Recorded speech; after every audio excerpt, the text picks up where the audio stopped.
A large crowd of locals had gathered in the main square of the small village. In the center of this square, surrounded by people, stands a girl tied to a wooden pole. That night, everyone gathered to witness a public execution. "Misha, let Misha go now," the dark-haired boy shouts furiously. At that moment, the executioner hits him in the back of the head with a wooden stick, demanding that he shut up. An elderly man frustratedly asks the condemned girl why she was helping this demon. "Mion is not a demon," the bound girl shouted hopelessly. The old man excitedly begs the girl to calm down. The priest standing nearby, condoling, says it's too late. The demon had already brainwashed Mischa. Pointing to the bound guy, the priest asks people to look at his hand. The young man has a seal inscribed on his arm. The abbot claims it's irrefutable proof that the boy is a demon. As everyone knows, Misha will be judged on her own merits for giving her hand to a demon, the priest said sternly. He then added that because of her indelible sin,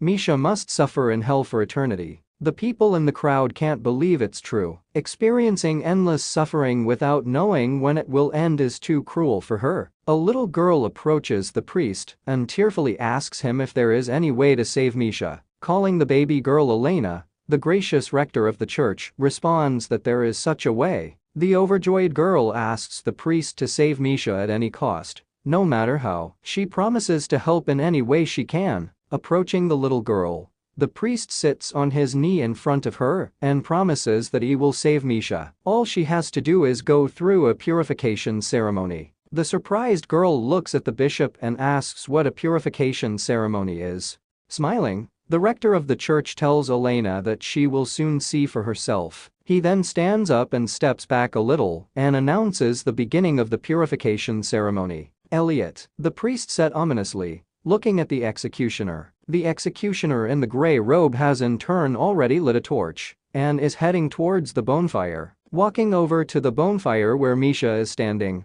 the executioner stood in place and looked at the girl, preparing to carry out the execution. Looking up, the guy with the seal on his hand noticed what was happening. "Stop!" the dark-haired boy shouted doomedly. The old man who was trying to calm the girl sobbed. Misha stares blankly at the executioner, realizing the hopelessness of his situation. As soon as the executioner brought the torch to the straw, the fire was fully ignited in the same second. The fire spread with unimaginable speed. Before she died, the girl screamed the dark-haired boy's name. "Mion, if it's even just you." Her phrase was cut off at this point, and she burned to death. Within seconds, Misha was engulfed in bright flames. Mion was seized with incredible despair. "No, I can't." "Misha," bursting with heartache, the boy shouted. The priest who came up behind him, ruthlessly, heel stepped on the guy's head, pinning him face down on the ground. He looks at Mion with disgust, as he considers him a spawn of Satan. Lifting the guy's head up by his hair, the church rector walks right up to him and explains with a chuckle that he's not even worthy of being purified, since he's a filthy demon. "I will have my revenge, mark my words." Biting his lip in anger, the distraught Mion shouted, glaring hatefully at the priest. However, in the very next moment the horizon for the guy staggered, and everything around him began to look very strange. The priest committed lynching with one sword motion and severed the head of the dark-haired guy. When Mion's head landed on the ground, his pupils immediately blurred and tears leaked from his eyes. The ladies who watched the demon's execution wish him to burn in hell. After all, innocent Misha died because of him. The last thing the boy saw before he passed away was the bloody blade of the sword that the rector of the church had used to cut off his head. As soon as Mion left the world of the living, he began to fall into absolute nirvana. In this state, all his bad memories began to flash before his eyes of how Misha had been burned alive, about how they had been turned in by an ordinary village child, and how bloodthirsty the priest had looked at him when he saw the seal on his hand. Even as a child he had been teased and stoned because of that devil's seal. His whole memory is filled with sad and painful memories, but for some reason he is very light at heart now. I wish it could go on like this forever.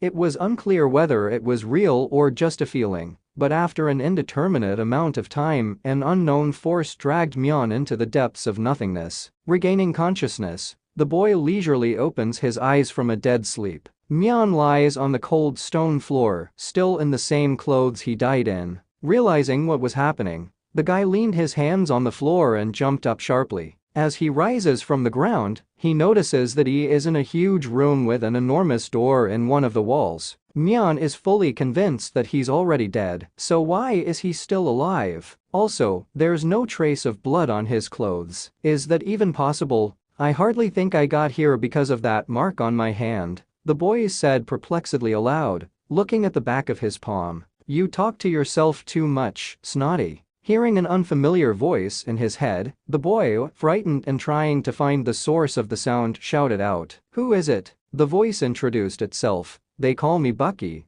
I'm in charge of this place. You're the one who brought me here. Why did you do this? And where the hell am I?" An angry Mion shouted loudly. "From now on, once a year you will fight different opponents. If you don't want to be killed, fight them and kill them all." Ignoring the boy, the unknown voice explained. An outraged Mion asks what the voice means and why on earth he should fight anyone at all. He demands that Bucky stop hiding and talk to him face to face. "Are you asking why you should fight? Ha, stupid question. Everything you've ever done in your life has been a battle. You can't stick to your high values when it comes to even ordinary things like getting food or shelter." Throughout human history, from ancient times to the present, the purpose of people's lives has been to fight. Grinning, an angry Mion yelled that he wasn't going to listen to Bucky's reasoning about the nature of humans and asked him to stop dodging questions. "I've created a battlefield. In addition, there is a reward for survival. What you achieve is up to you, but I will say this, there is something that losers who can't even survive will never achieve." The annoyed guy demands that they stop talking in riddles and explain what Bucky means. "Whether you fight or not is up to you, so do what you want. Just remember that your opponent will appear in a year, and only one of you will survive. That's all for now, see you in a year." The unknown voice finished its monologue without answering the boy's questions. It pisses the guy off that Bucky says what he thinks and then just walks away like that afterward. The voice doesn't answer any of his questions. He tries to call Bucky for a while longer, but to no avail. Abandoning her attempts to shout, Mion realizes that the unknown voice is finally gone. What the hell is going on? Who's that voice calling itself Bucky? And where is this place? Realizing that just standing still won't make him understand anything,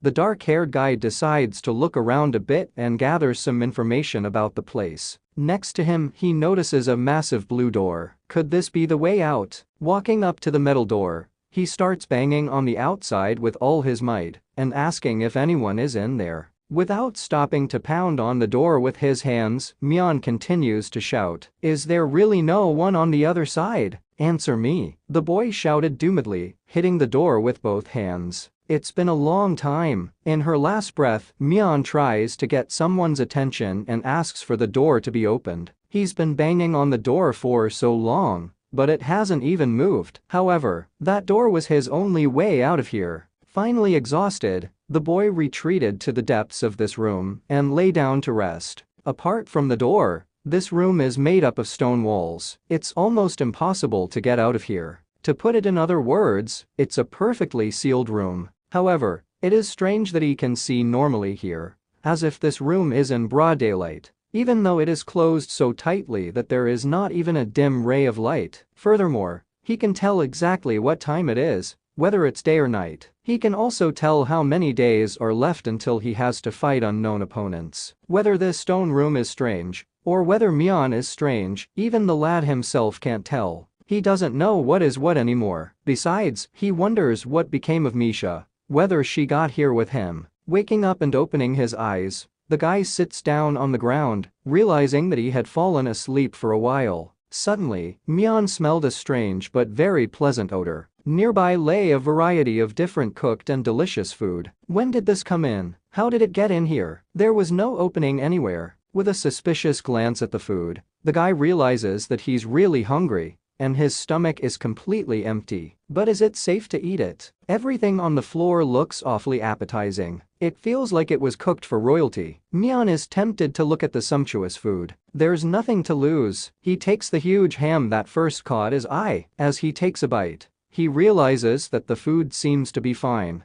However, the fact that Bucky brought the food here in such a timely manner means that even if Mion can't see him, he can see Mion. Bucky's the one who brought the kid here. No wonder he's watching him. All around is full of mysteries. Where is this place? What kind of creature is Bucky? Why exactly should Mion fight? The guy can't figure out anything about any of these issues. But one thing is certain, if everything is as Bucky says, he'll have to fight someone to the death in a year's time. And that means only the winner will survive the battle. If what the mysterious voice said is true, then Mion must win this battle to survive. It'll all be for nothing. If he doesn't survive, he won't meet Misha again and won't be able to take revenge. The boy has determined his purpose. He must survive, no matter what. If that's the case, now is not the time to sit back. The boy jumped up from the ground and walked leisurely to the wall. Since there are no weapons here, you will have to use your own strength to survive. Above all, endurance is the most fundamental aspect of physical fitness. The first action is to touch the wall. After that, make a jerk in the opposite direction and run to the opposite wall.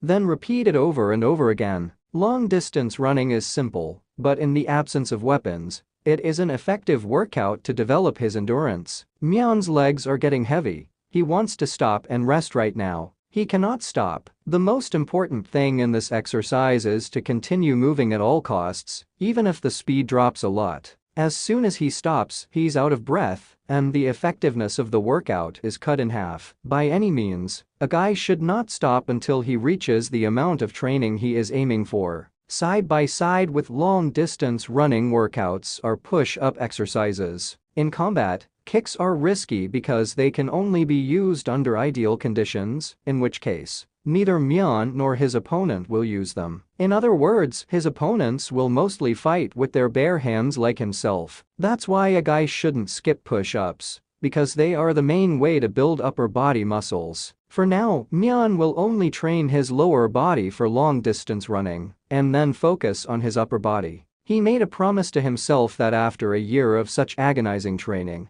he would definitely survive this bloody battle. It's been a year. Mion does vertical push-ups, leaning against the wall of this huge prison. Doing his last 201st push-up, he falls face first to the floor.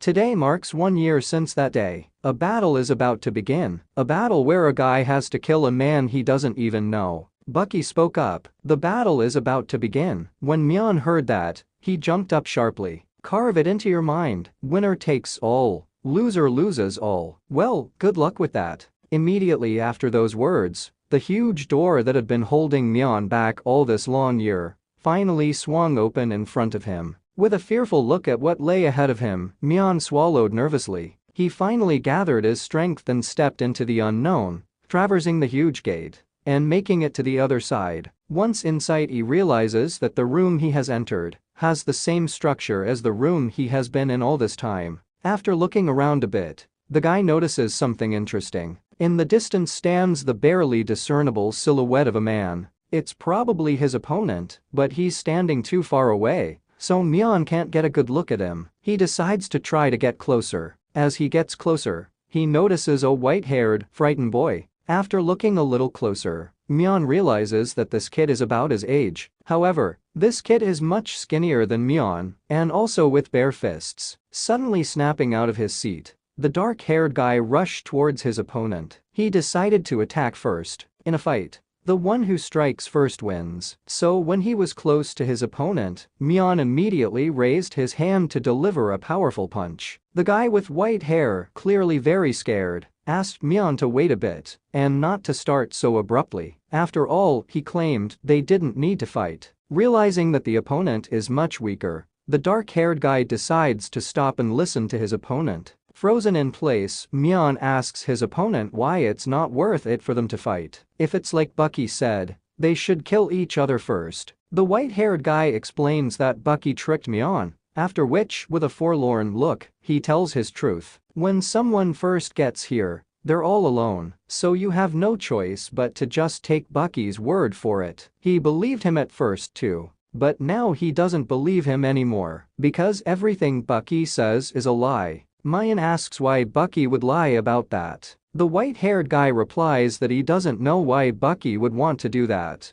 but it's no good. Instead of killing each other, He suggests they work together and become allies. According to him, something happened 3 years ago. The monster Bucky sent was incredibly powerful. He tried to escape with all his comrades, but one by one they died. The guy ended up losing all his friends in that battle. Mion replies that she can't just take his word for it. Then the white-haired guy starts screaming hysterically and asking Mion to believe him, because if a monster as strong as the one from 3 years ago shows up, he's not sure he can defeat it. He again offers to join forces and become allies. After a bit of thought, rather than visibly unnerving his strange opponent, Mion eventually agrees to trust him. The pleased white-haired guy thanks for his trust and introduces himself as Sane. He then extends his hand in a friendly manner. Mion smiles eerily somehow and introduces himself to his opponent as well, then extends his hand as well. After shaking hands, they exchanged pleasantries. After a while,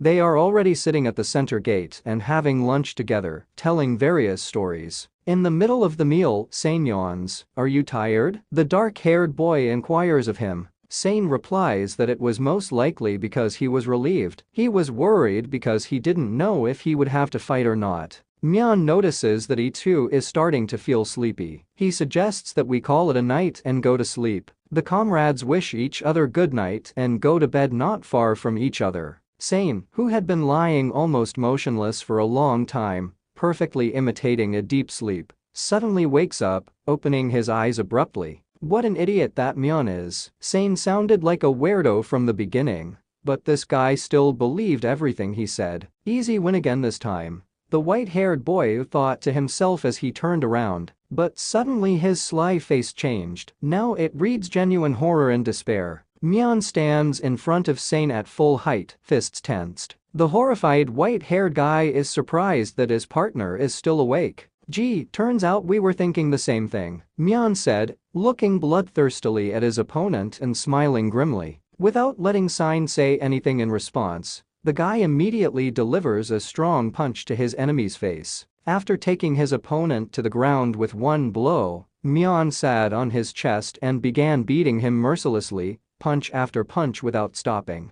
A doomed Sane starts screaming and asking Mion to stop. He tries again to explain something about trust and joining forces. The young man stopped beating up Sane. However, as soon as the white-haired boy decided to say something, the indifferent Mion hit him in the face again, knocking out a tooth. "I'm sorry, Sane, but I don't trust anyone anymore," the boy said, looking at his battered opponent with disdain. The words were immediately followed by a blow, and then another, and another. It went on like this until Sane breathed his last breath of his life. Mion sits on his enemy's chest, bringing up his bloody fist for another blow. He stares madly at the man he has just beaten to death with his own hands. "He's dead." "No, I killed him," Mion said without a trace of regret, looking down at his bloody palms. "I killed a man with these hands. I have to get used to this feeling, because without it, I won't survive here," he thought without taking his eyes off his hands. It has only been one battle so far,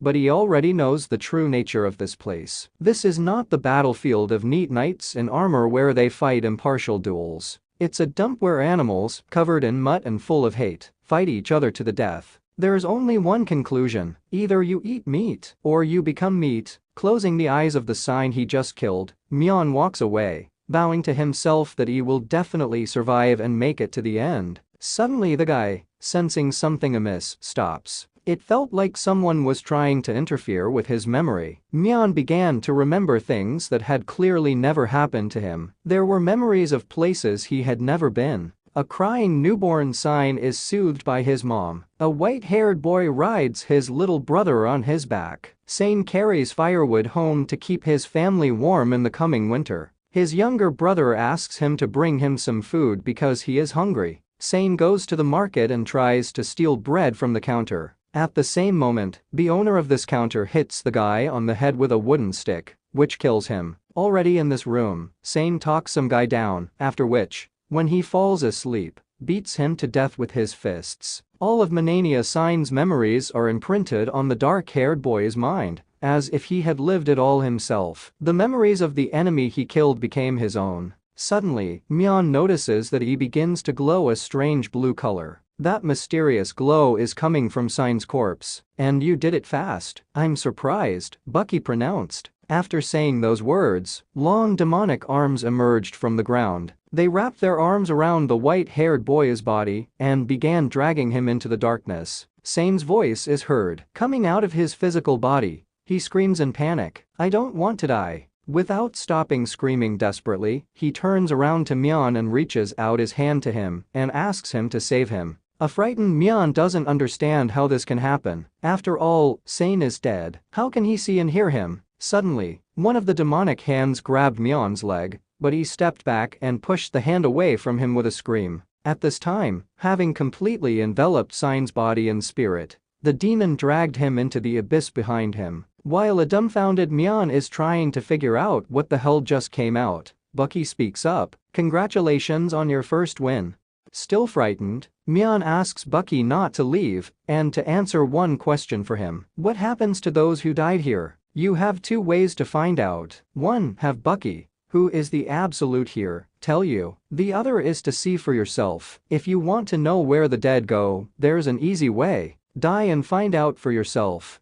However, it's all decided between your curiosity and your desire. Which is more important? Think about it again. I've been watching you fight. You seem to be used to this battlefield by now. That's right. It's also a place very much like the human world. Things like morality and empathy are worthless. In other words, only wild animals survive. Shut up, I'm human. Mion shouts angrily, leaning a bloody hand against his chest. Whatever you say. There is only one general rule in this place, survival of the fittest. Don't forget that. Well, we'll meet again in a year then. After finishing saying that, Bucky disappears again. It's been a year and 2 months since Mion got here. During this time, he learned how to do 300 vertical push-ups already. The boy is already used to life here. His daily routine is simple: eat, exercise and sleep, that's all. Here he is living a better life than before. He doesn't have to do anything to eat, and the food that shows up is the most delicious food he's ever tasted. That's not all. Food residue disappears by itself, no need to wash, always feels comfortable, and your clothes don't smell. Everything cleans itself. Perhaps Bucky wants the fighters to focus only on fighting and self-development.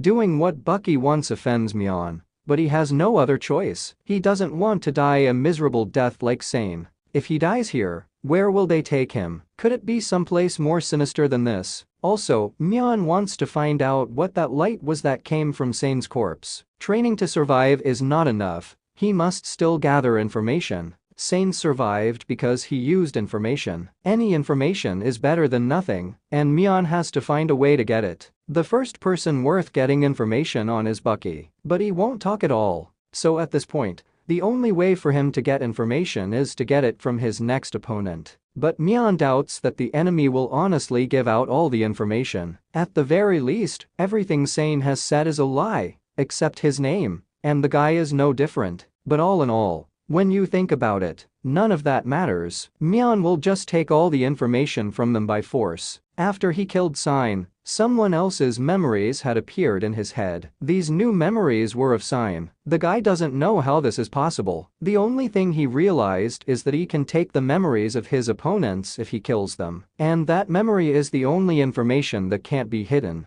Except the only memories the guy took from him were his own. He didn't get the memories of the people Sane killed. That's probably because he can only get the memories of people he's killed personally. If Mion checks and analyzes all the information gathered, sooner or later he will be able to get closer to solving the mystery of this battlefield. Here it had been 2 years since Mion had entered the stone room. If that door opens, he'll have to fight again. The guy doesn't recall fighting anyone in his life. He was just a homeless orphan.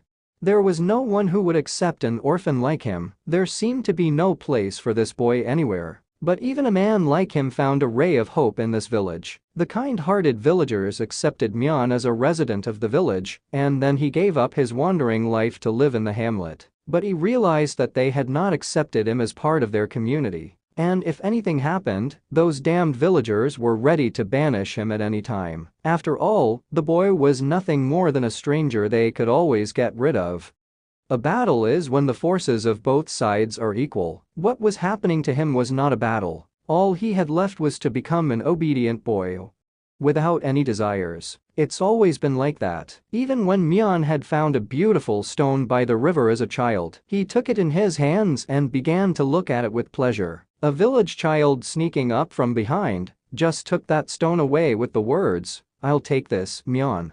"Yeah, no problem," was the only thing the boy could afford to answer. If he had something coveted, whatever it was, he was to give it away without any objection. Even when adults asked Mion to help with childish labor, like fixing up the barn, he had to do whatever was asked of him. False modesty and hypocrisy was all he had lived up to that point. But it's different here. He has no choice but to fight to survive. This is completely opposite to the way he has lived his life so far, without battles or conflicts. On this battlefield, where there is no room for deceit or hypocrisy, he will fight and win, even if the life of his opponent is at stake. The doors have opened and the fight begins. Nevertheless, it's the first time when Mion feels so alive, like there's no tomorrow anymore. When Mion passed through the open doors, he found himself back in a room just like his. Walking to the back of the room, the guy saw a blue-haired girl waiting for her opponent. So here the opponent is chosen regardless of gender.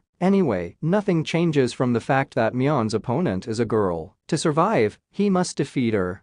The moment the girl gets into a fighting stance and prepares to attack, the guy asks her to wait a bit. Putting his hands up, showing the purity of his intentions, the guy says he's not her enemy. The exasperated blue-haired girl asks what he means when he says he's not her enemy. Yes, we shouldn't fight each other. We should join forces. Our real enemy is elsewhere. Mion persistently began to explain to her, telling her the same story as Sane. "No, I'll kill you," the girl said coldly, unwilling to listen to his excuses. Mion is naively frightened and asks her why she doesn't believe him. In his head, he ponders why she won't give in to his deception. Looking at the guy with hatred, the girl explains that she doesn't care at all whether he's telling the truth or lying. She despises him just because he's a man. That's enough for her to kill him. "I'm going to finish off every man in the world. And I'll start with you," she shouted angrily, and then she sprang from her seat and sprinted toward Mion. Her hatred for a man is not normal at all. They don't know anything about each other yet, and she's already raring to go. She's approaching very quickly. In that case, Mion has only two choices: attack back or dodge. However, the guy decides to take his time. Now the best tactic will be to retreat and try to understand the enemy's strategy. Mion still doesn't know what she's trying to accomplish. This girl is acting very strange. He realized it was all about hating men, but maybe she was hiding something else too. Running away from the girl, the prudent Mion decides to buy some time and see what she's up to. Suddenly, the blue-haired girl stops and smiles grimly. Noting that the way Mion was moving made her realize what he was trying to accomplish. If that was true, there was no point in hiding it anymore. In that same second, a long one-handed sword materializes in her hand. A surprised Mion asks where she's been hiding the sword all this time, and in general where she got the weapon in this place.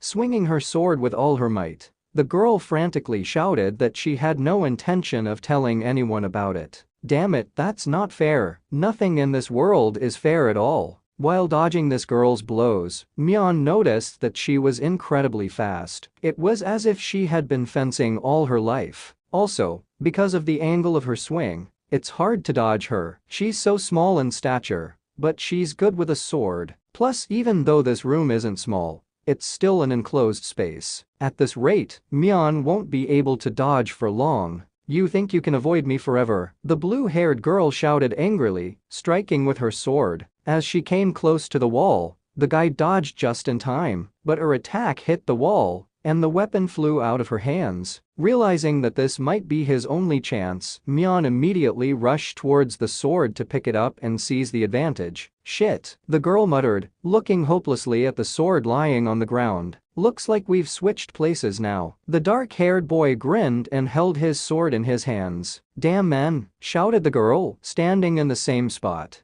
Abruptly tearing towards the girl, Mion finally decides to kill her and absorb her memories. This way, he will understand how she was able to obtain the sword. Wait a minute, what's going on? Mion had completely disarmed her, but why was this girl so calm about it? Maybe the guy missed something. The second the dark-haired guy drew his sword to strike, the weapon disappeared from his hands. The sword materialized in the opponent's hand once again. Mion had been deliberately deceived. It happened very suddenly, so the guy tries to stop and distance himself a bit from his opponent to keep a safe distance. However, it was too late. He was too close to the enemy. "That's it. Die already," the blue-haired girl shouted mercilessly, swinging around and stabbing at Mion's arm with her sword. "Shit. This situation where I'm hurt and unarmed, I can't think of anything worse," the dark-haired boy thought, stopping the bleeding with his other hand. Laughing creepily and looking at her opponent with disdain,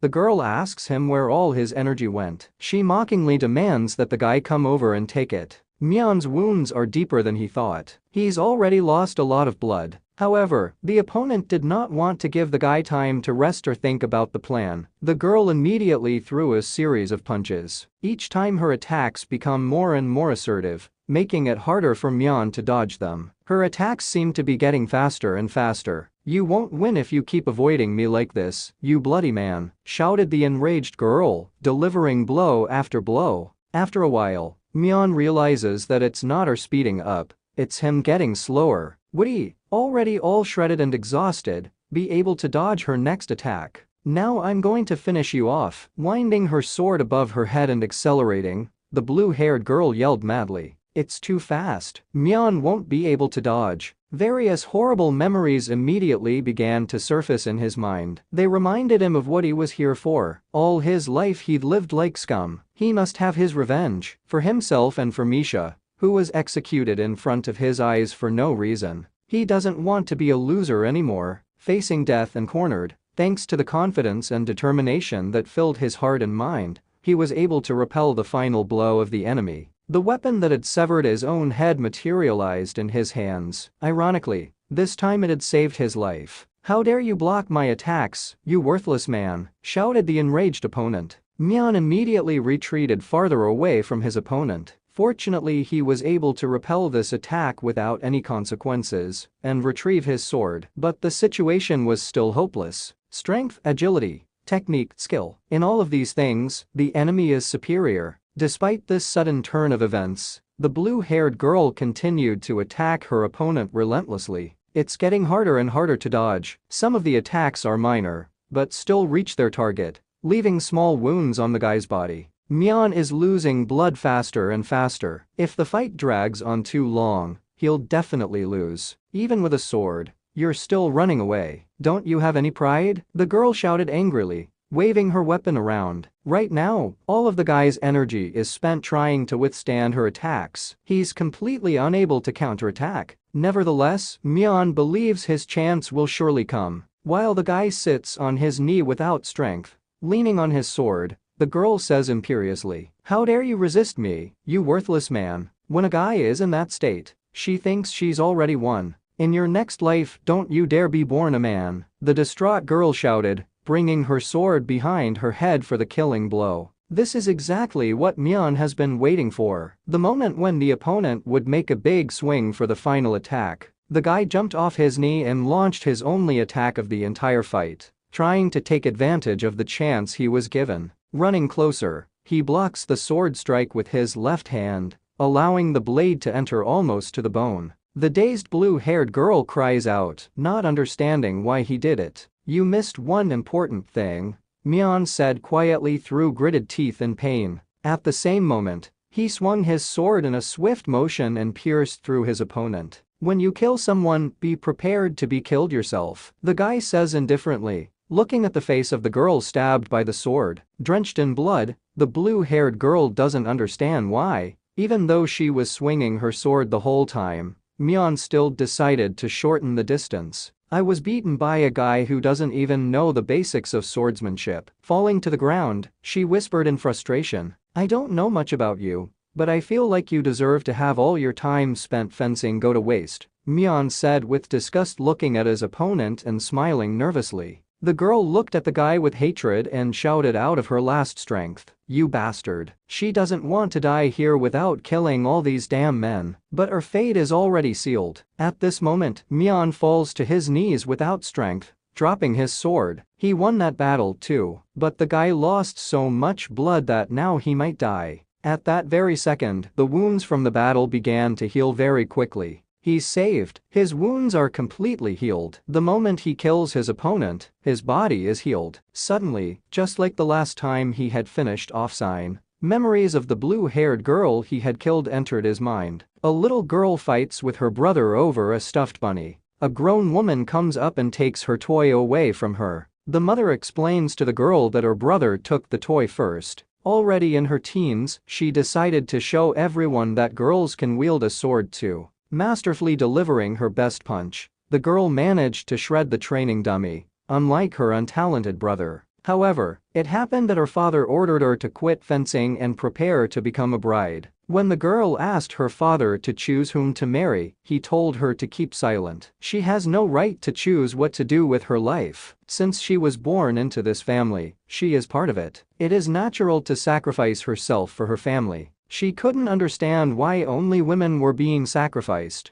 Unable to withstand the pressure, she played chop suey on the violin, wishing to be reborn as a man in her next life. Once there, Bucky, like the others, tells the frightened girl that she will have to fight once a year. In her first battle, she had a man who wanted to do more to her than just kill her. That's what got to her psyche. She brutally finished that man off by kicking him to death, delivering blow after blow. Eventually she became completely mad. Year after year, her hatred grew and grew. The girl herself became a murder weapon. Mion, looking thoughtfully at the sword in his hand, realizes that the only information he can use is information about swordsmanship. At this moment, the blue light emanating from the girl's body reappears again. Long demonic arms emerged from the ground again. "To think I lost to someone like you. I'll damn you to hell," screamed the blue-haired girl, stepping out of her physical body as demonic hands dragged her into the dark abyss. "Come on, if you can," grinning with a bloodthirsty smirk, Mion answered her. The last thing the girl had time to say before she was pulled away completely was, "Go to hell." Mocking her, the dark-haired guy grinned creepily and promised that he would make sure to use her memories properly. Between the begging, this time, it's his biggest harvest from the battle. Now Mion has his own weapon. He doesn't know how it works, but once he was able to summon the sword, he can now summon it whenever he wants. But strangely enough, in Selly's memory, he found no way to summon the sword. Apparently the answer to that question will take a little longer. Suddenly the guy felt sick and dizzy. Mion's wounds had already healed, but he still lost too much blood. He makes the decision to lie down and get some rest. Bucky spoke up, "I see you survived this round too. Looks like you don't have a shred of morality or empathy anymore." "Oh, that's wonderful. Keep on surviving like that. I know that myself. Just be quiet already." Covering his face with his hand, the tired Mion replied indifferently. Mion stands on the bank of the river and watches the current. A large rock flies into his head from behind. The guy turns around and angrily asks who threw the rock at him. Turning around, he sees no one. He tells the stranger not to hide and asks why he did it. "Are you asking why I threw a rock at you?" Sane says quietly, standing behind the boy. A disfigured Sane grabs Mion by the shoulder and creepily explains that it's all because he killed him. Seeing this, the dumbfounded Mion shouted at the top of his voice, "Why did you betray me? Didn't we become comrades?" Grabbing the dark-haired boy by his shirt, the disfigured Sane shouted. With a horrified gasp of dismay, Mion ran in the opposite direction. He's running away from the darkness that consumes him. He tries to escape the hatred of the man he beat to death with his fists. However, the faster he ran toward the light, the more swiftly the darkness dragged him along. Not realizing where he is, the guy tries to find a way out of the abyss. Suddenly he hears a familiar voice. It is definitely Misha. Mion runs towards the voice and asks her to call back. In the distance, shrouded in darkness, a lone Misha stands with her back to the guy. Mion walks up behind his friend and puts his hand on her shoulder. He's glad he's finally able to find her. "I finally found you," shouted a girl with a disfigured face, grinning madly to her ears. It was the Selly he had stabbed. The mutilated girl grabbed the guy by the throat and started choking him with both hands, screaming madly that all men should die. "Let me go," shouted Mion as he woke up in a cold sweat from the nightmare. Damn, I'll dream about that. Maybe it's because the guy absorbed Sane and Sally's memories. Materializing the sword in her hand, Mion decides to practice a bit. First of all, the guy decided to try out some combination sword attacks to test his cold weapon skills. He noticed that his body felt very light. It was no longer his imagination. He had definitely gotten faster and stronger than during the battle with Sally. But why? Increases in speed and strength are usually accompanied by physical growth. This is unusual. I'm not sure why, but there seems to be no such thing as growth and aging in this stone room. Since he first came here 2 years ago, his height and hair remained the same as it was then. There was not the slightest change. Even if he cuts his hair, the next day it grows back. So the increase in physical ability has nothing to do with body growth. Maybe it was because of the blue light that came from the corpse, but it also absorbed the same blue light from Sign's corpse. Come to think of it, his body felt lighter also when he killed Sign. At that time, he thought it was because of the decrease in tension after the victory, but maybe it was because his physical performance had increased. If this guess is correct, it means that Mion not only receives the memories of his opponents, but also absorbs their power. Survival of the fittest. So, these aren't meaningless words that Bucky said. Moreover, what he gained in this battle this time was not only the increase in his physical stats, thanks to the fact that the guy had absorbed all of Sully's memory. He, who had never picked up a sword, could now handle it freely. Her memory will be a great asset to Mion's survival. However, there is one thing that bothers him a lot. When he swings his sword, he can't escape the feeling that something is wrong. Maybe it's because the guy has the memories, but the body is different. It feels clumsy, like he's moving around in clothes that aren't his size. And the only way to fix that is of course practice. Another year had passed. During this time, Mion honed his swordsmanship day by day. After finishing another grueling workout, the guy lay down on the ground to rest a bit. After training, the feeling of being out of his body was gone. He's glad he was able to get it sorted out before the fight tomorrow. Anyway, it had been 3 years since he had come here. He had already gotten completely used to the life here. Whether it was his lonely training sessions, his fights with opponents, or his loneliness, now Mion no longer remembered his life in the wild. It was as if it was just a horrible dream. The guy has a fight tomorrow, so he makes the decision to not think too much and go to bed. Through his sleep, Mion hears a very loud strange noise, but pays no attention to it. But it suddenly came to him that he was alone here, and there should be no noise while he slept. As he jumps up, he notices that there is an incredibly huge crowd of armed men around him, unknown to him. The way they behave, it is clear that no one here knows each other. No one trusts anyone and everyone keeps their distance. Why are there so many people here? The whole big room is crammed full of people. Bucky, what the hell are you up to?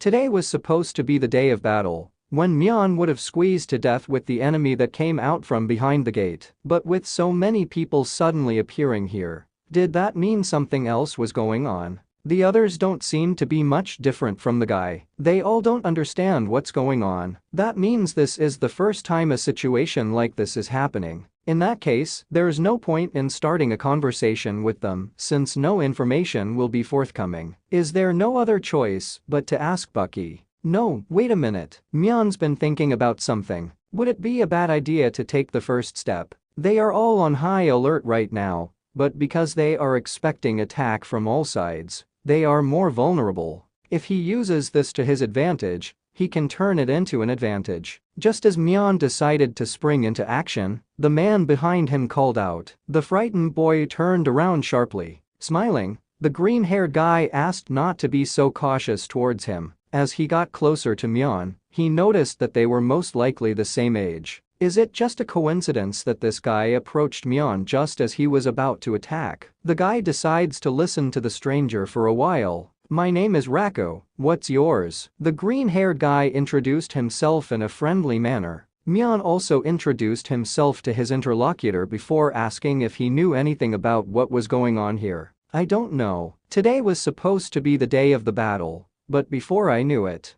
I was already here. Besides, this is the first time I've met someone my own age, so I thought I'd approach you, told Rako. taking his eyes off to the side, and then wondering if Mion himself knew anything about it. The dark-haired boy replied that it was the same for him. This is his first meeting with other people, so Raku doesn't know anything either. No, something's wrong. He's too calm. He doesn't pay attention to his surroundings at all. It's as if everything is going just as he had hoped. When Raku asked when Mion got here, the guy replied that it was about 3 years ago, and then asked a similar question to his interlocutor. The moment he decided to answer the question, someone's scream sounded nearby. A man is betrayed by his newfound partner, stabbing him in the back and chopping his shoulder. He yells at the offender that he is a traitor, and he will curse him. Did you say traitor? You must be joking. Aren't you an idiot who is easily fooled? Who in their right mind would trust in a place like this where we're killing each other? With a smirk on his face, slinging his dagger, the attacker explained. He then explained to the dying man that life is about eating or being eaten. Others began to resent such an act. The battle had not yet begun. Bucky still hadn't said anything. The man with the mohawk said that anyone who thinks that way is an idiot. Are they really going to wait for Bucky to say something? It's obvious why Bucky gathered them all here. What else could it be but to kill each other? Whoever starts before it's said will have the advantage. After saying that, everyone around them began to look at each other suspiciously. If it's as he says, then doesn't that mean the battle has already begun? At the same moment, the man with the mohawk began to absorb the power of the man he had killed. At this moment, long demonic arms emerged from the ground and began to drag him behind them. Not realizing what is happening, the man, panicking, begins to scream that he is still alive. People watching this went into a stupor because of the horror. Why did this happen? But that's not what's bothering Mion right now. If he had attacked that guy,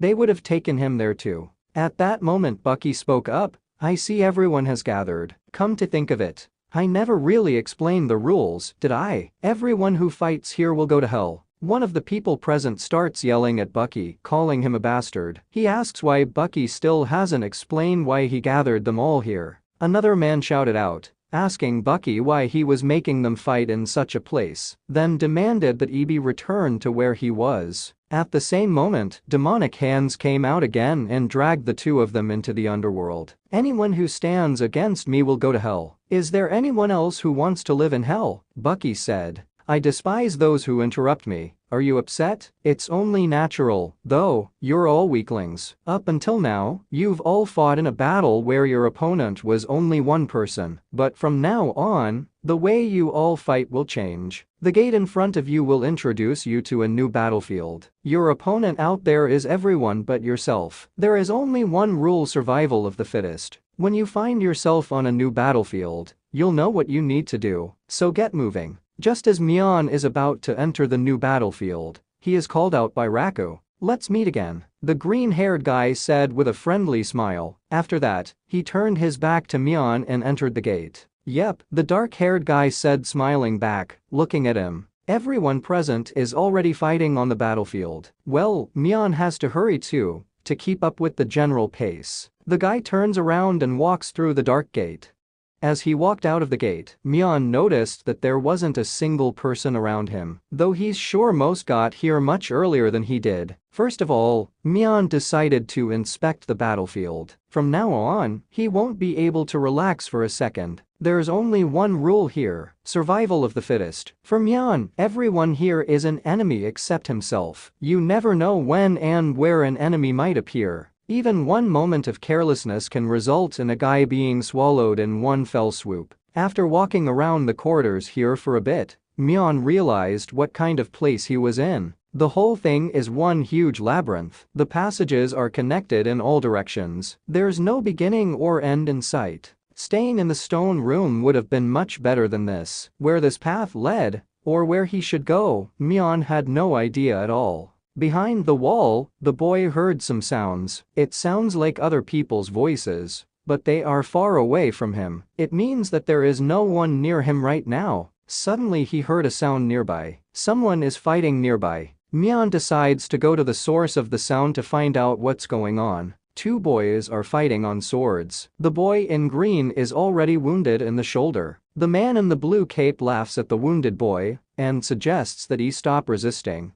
because he can't stand up properly anymore. The boy finds it very difficult to defend himself, as his strength is really running out. Mion is watching this fight from around the corner. These are the exact sounds he heard the other day. The two were too busy fighting to notice the dark-haired guy. At the same moment, someone's sword flies past Mion. The enemy had knocked the weapon out of the green-clad guy's hands and was now preparing to finish him off. "Be proud to be a part of my power," shouted the man and drew his sword behind his head. Mion looked behind them to see what was wrong. The boy spotted him, and just as the man was about to deliver a killing blow at him, he shouted, "Now!" The blue-clothed man standing with his sword above his head looked around, but saw no one behind him. "You little brat, how dare you try to trick me?" the man shouted angrily, looking at the boy with hatred. But just as he was about to slaughter the boy, he was stabbed from behind by a sneaking Mion.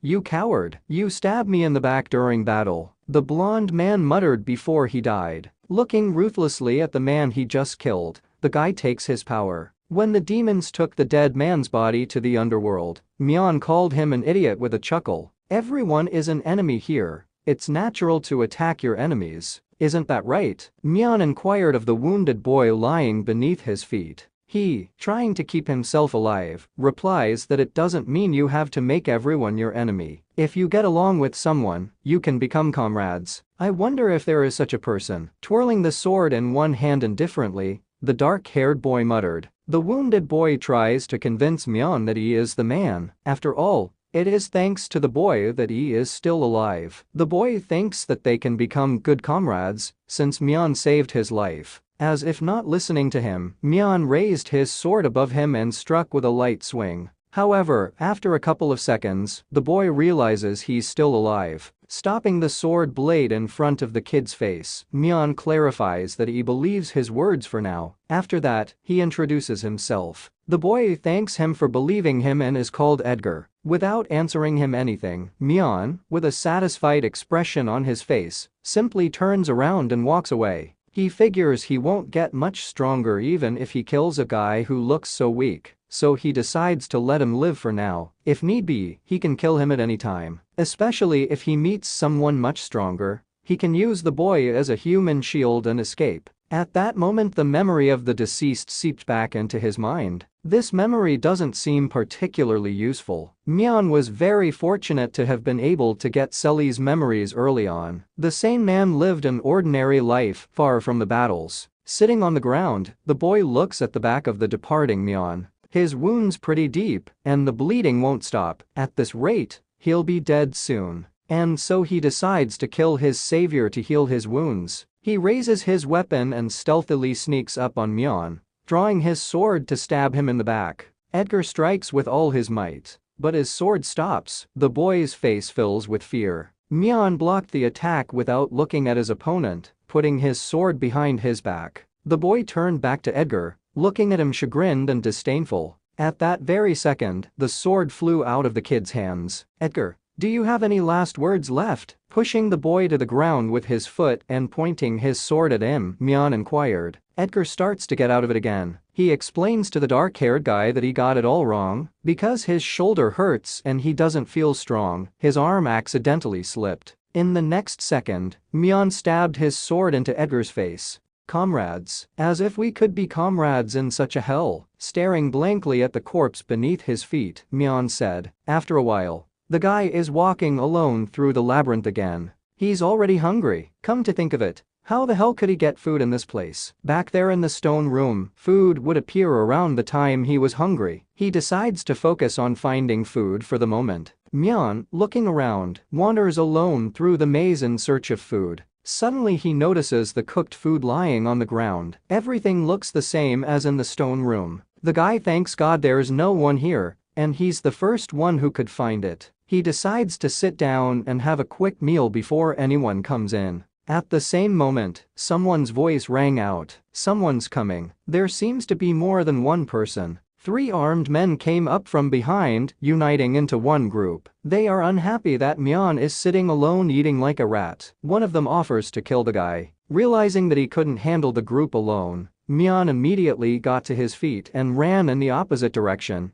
taking some meat with him. What a poor little thing. running with his tail between his legs as soon as he saw us. If only I hadn't been hungry, I'd have caught up with him and finished him off, the red-haired boy said with a chuckle. The guy with the purple hair agrees that they shouldn't run anywhere, but eat a good meal first. After finishing their meal, the group of people decide to take a good break before going out to kill the loners. Suddenly, the purple-haired guy notices something strange in the depths of the tunnel they came from. The man with gray hair also smelled someone approaching. This person was a guy dressed in purple and wearing dice-shaped earrings. The red-haired and purple-haired guys laugh at this loner. However, they are surprised that even though this guy is alone, he doesn't try to escape and goes to meet them. The gray-haired man remarks, since he's alone and coming this way, doesn't that mean he has a touch up his sleeve? Laughing loudly and pointing at the man walking towards him, the red-haired guy notices that the man doesn't even have a weapon.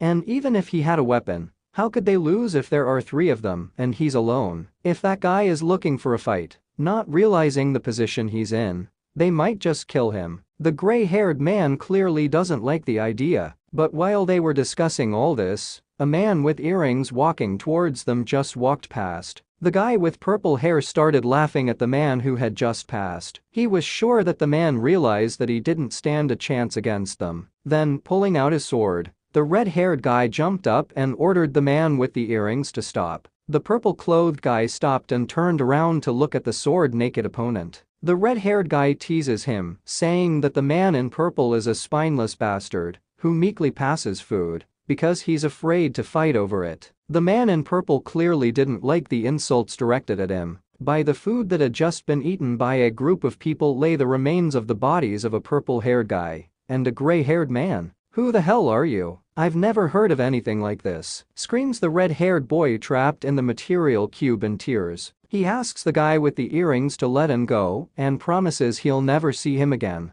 The guy with the earrings silently takes the dice in his hand. The red-haired guy is hysterically begging not to roll that die. The guy with earrings lets go of the dice, and the dice, pushed off the ground a few times and spinning a little on the spot, falls with the number 4 upwards. Immediately after that, the guy standing inside the cube was chopped into 4 pieces like a sword. "It's finally quiet," said the guy with the dice-shaped earrings a little verbally. 3 days later, hungry Mion is still wandering the labyrinth alone. For the first time in a long time, you can see the food ahead untouched by anyone. The guy's face doesn't have the judgment it used to have. Now his only goal is to get food at any cost. However, as he ran up to get a good meal for the first time in a long time, another group came over to eat. With no chance against them, Mion runs away again. He hasn't eaten anything since the previous day. He's just about the only person in this maze who isn't a member of the squad. Now he looks like an appetizing meal to them. Maddened by hunger, Mion promised that there was no way he would collapse here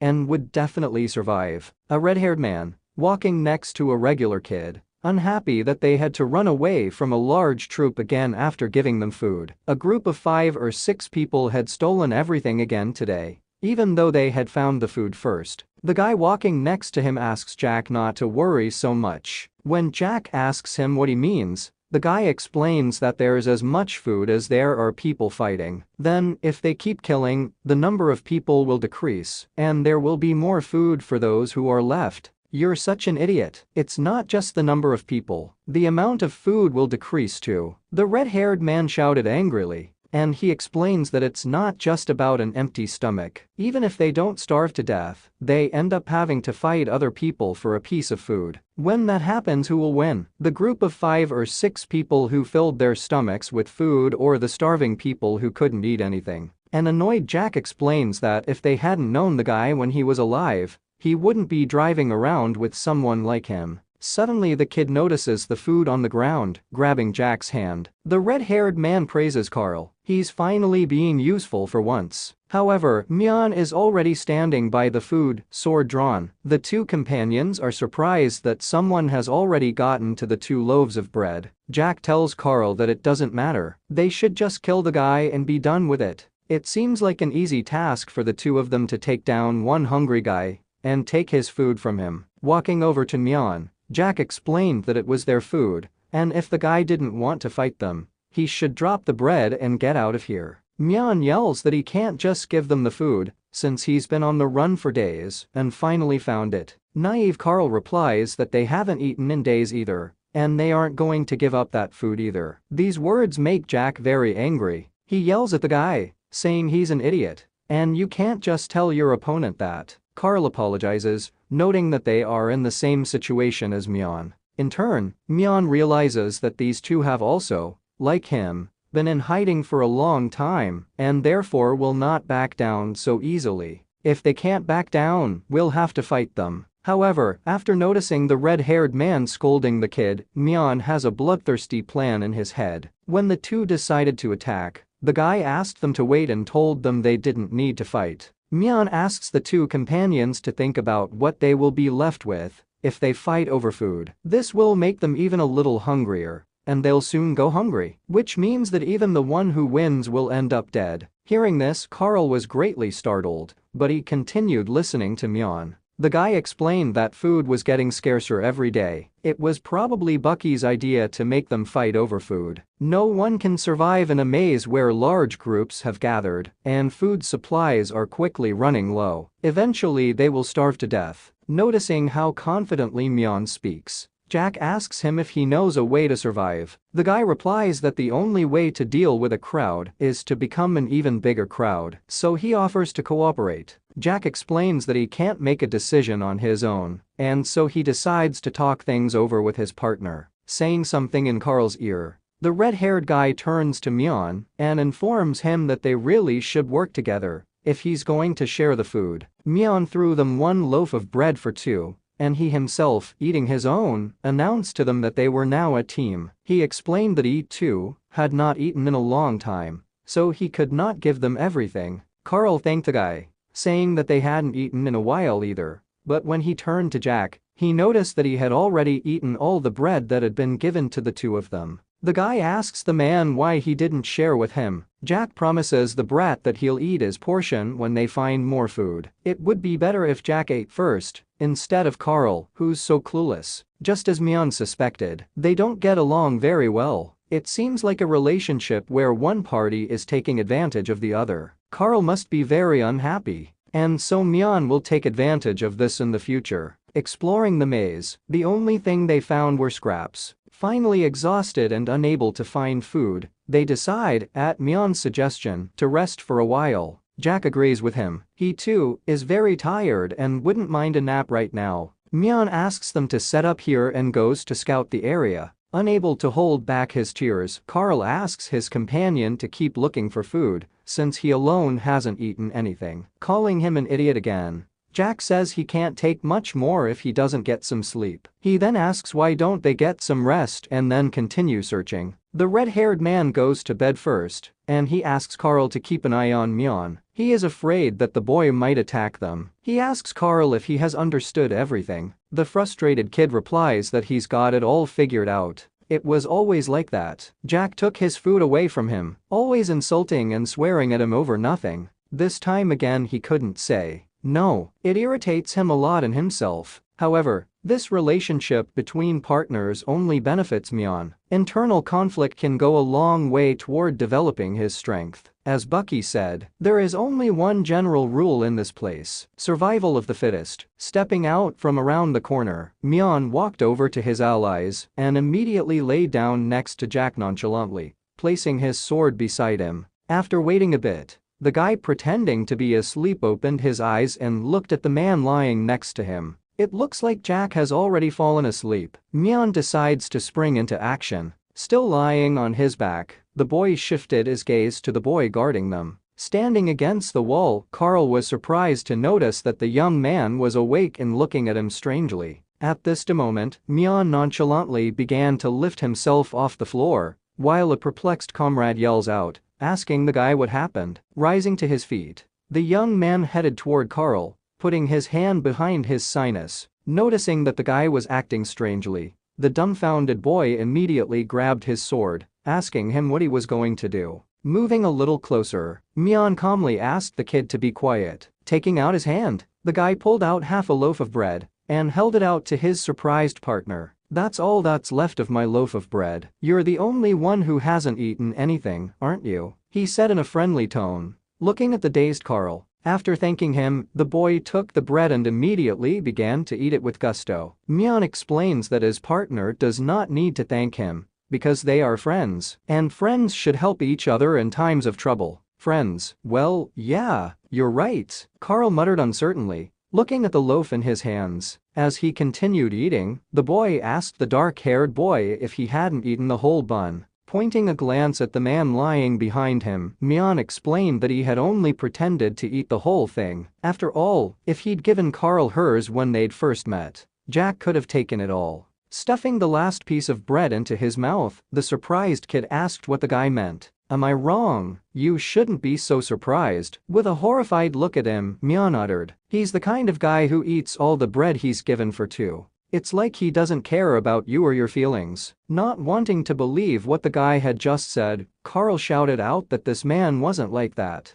Shaking his head, the boy explains that Jack is his friend. He's the only one who talks to him. He may look like that on the outside, but on the inside, Carl sure thinks a lot of him. He probably does. At that moment, Jack, who was lying nearby, shouted irritably, telling the boy to shut up and be quiet. He couldn't sleep because of his chatter. One more word and I'll kill you, the angry man yelled, then turned away and began to fall asleep. Friends, Mion whispered, smiling grimly. Don't you think you're the only one who feels that way? Looking at the guy in horror, a doomed Carl can't find the words to object to anything. Moving closer to him, Mion asked permission to give one piece of advice. Hearing what the guy said to him after those words, Carl had a startled look on his face. Several hours had passed, morning had replaced night, and it was time for further exploration of the labyrinth. Mion reminds his partners that this is the time when food appears, and so they'd better look around for it. An excited Jack agrees, saying that he's already starving.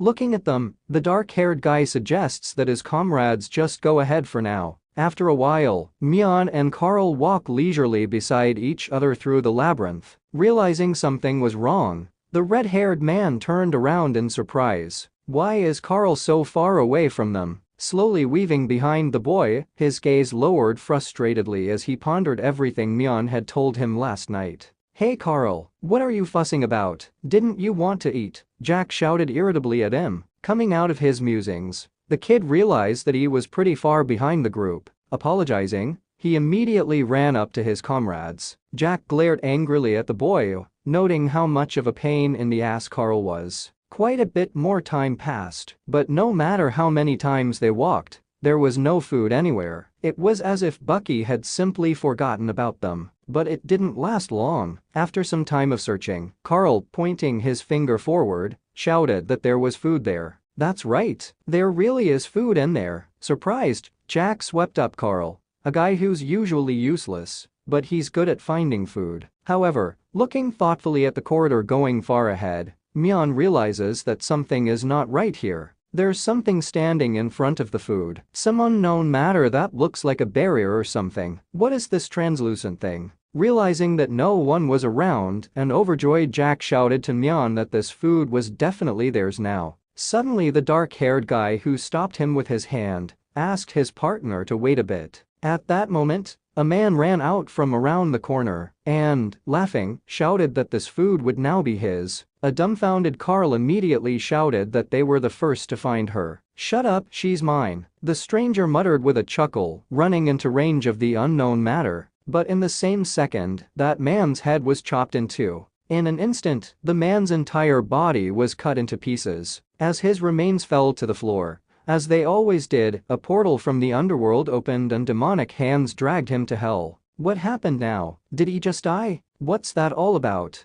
I hope you're all used to the new battlefield. Bucky's voice suddenly sounded. I have one thing to tell you. As of today, there will be traps in the maze you are in. Behind these traps you will find what you need. What lies behind them, you can see at a glance. When the barrier dissipated, the three saw a loaf of bread lying on a plate behind him. So it was a trap. Now it's gone. So it disappears when someone falls into it. Also, in his speech, Bucky implies that there could be more than just food behind the traps. And another thing, it seems as if some people still don't understand what they're supposed to do. Bucky added to his unfinished speech. So let me get this straight. Get stronger. And you already know how to do it. It's simple: fight, kill, take away. Just like you always have. The strong will become stronger, and the weak will be eliminated. Gritting his teeth with exertion, Mion realized that he had overlooked something, and now is not the time to delay. While he stomped around, others fought, killed, and grew stronger. If that's the case, then the difference in their strength is getting bigger and bigger. Therefore, Mion needs to reduce this difference as soon as possible. As they got closer, the boys noticed that there was really only one loaf on the plate. That's it. There's less and less food, don't you think? Jack said irritably, looking at the bread. How do you expect me to be fed up with this? He muttered, grabbing the loaf and beginning to eat it alone.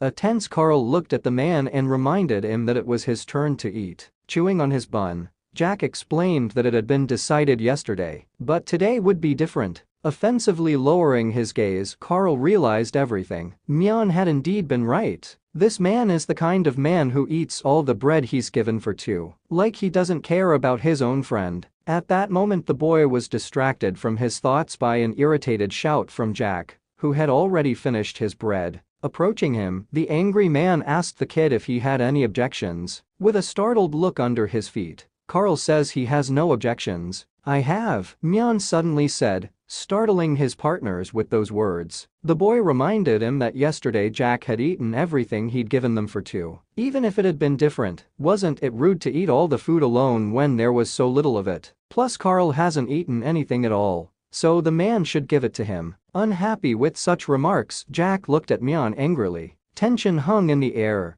building inexorably, as the man tried to think of what to answer him. A stunned Carl gratefully tells the boy that he never thought he would get so much attention from a man he only met yesterday. The boy is so touched that he can't hold back his tears. Finally, an exasperated Jack yelled that he had figured it out. The next thing they found would be given to Carl. The man then exclaimed indignantly that the food was so scarce that he did not feel satiated. With a glance at him, Mion realizes that their journey together will soon come to an end. The boy asks Jack not to get so angry. The young man suggests that they just look for the traps that Bucky talked about. He said that the other side of the trap has what they need. If they are lucky, they might find food there. The annoyed redheaded partner adds that even if they manage to find it, they still won't be able to eat properly. After a while, they walk the maze again in search of sustenance. Suddenly, the three approach another trap, behind which is an unknown blob of energy. I think we'll find what we need here, so let's go, Jack said contentedly, rubbing his hands together with impatience. After saying that,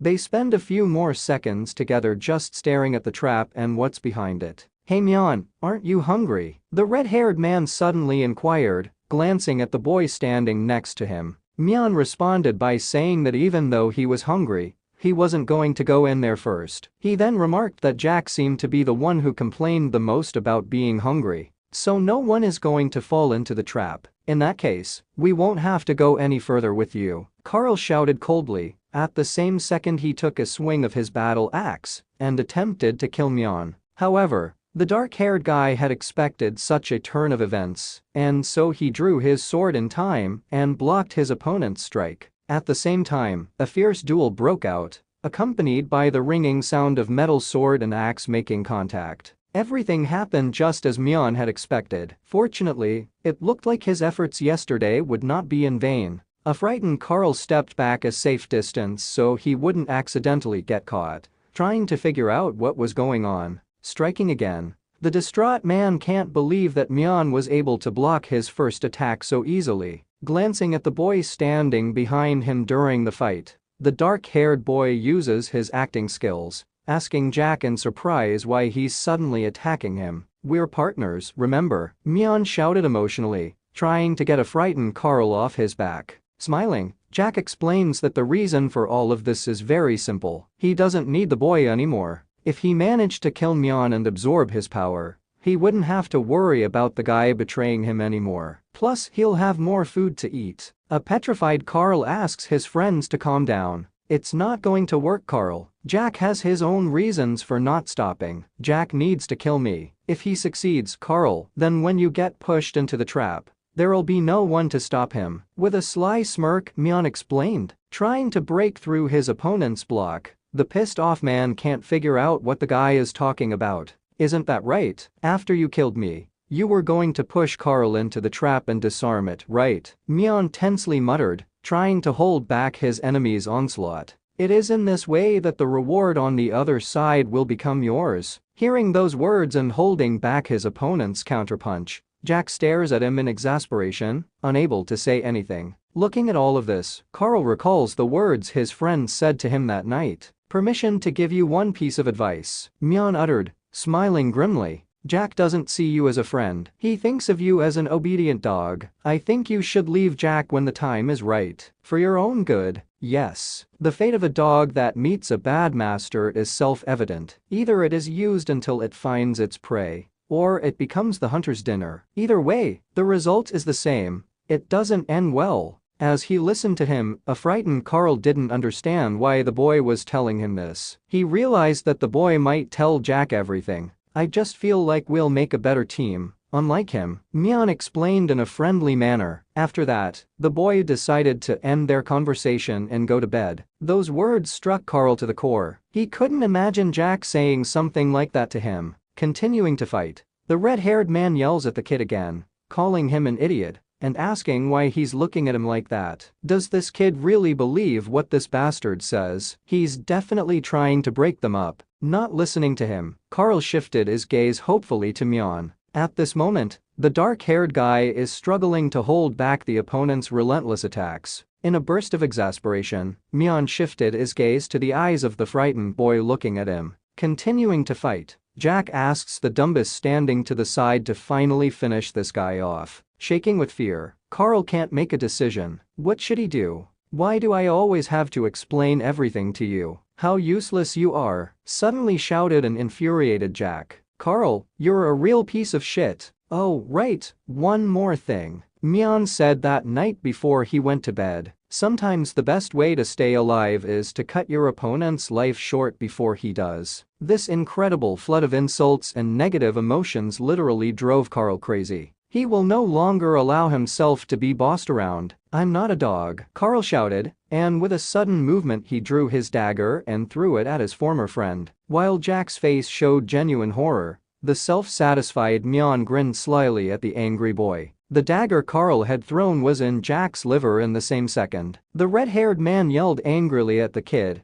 asking how he could betray him. In response, Carl shouted back that Mion was right when he said the man was going to drive him into that trap and kill him. But now he had changed. Angry Jack promises the boy that he will regret his betrayal. Carl immediately recalls the moment when Jack asked permission to talk about Mion joining their group with his partner. The dark-haired guy naturally didn't refuse him. Leaning toward Carl, the red-haired man whispered something in his ear. Jack explains to his friend that at first they will do whatever Mion says. He asks the boy not to let himself be fooled. They will have to kill him someday anyway. The man asks him to keep that in mind. They will pretend to work together, but once the boy is no longer of use to them, they will kill him. In parallel, Carl recalls how Mion gave him his last bread, calling him a friend. "I will never regret this choice," the boy shouted angrily, clenching his fists in anger. At the same moment, Mion stabbed the weakened enemy through and through with his sword. Jack immediately fell to his knees, bleeding.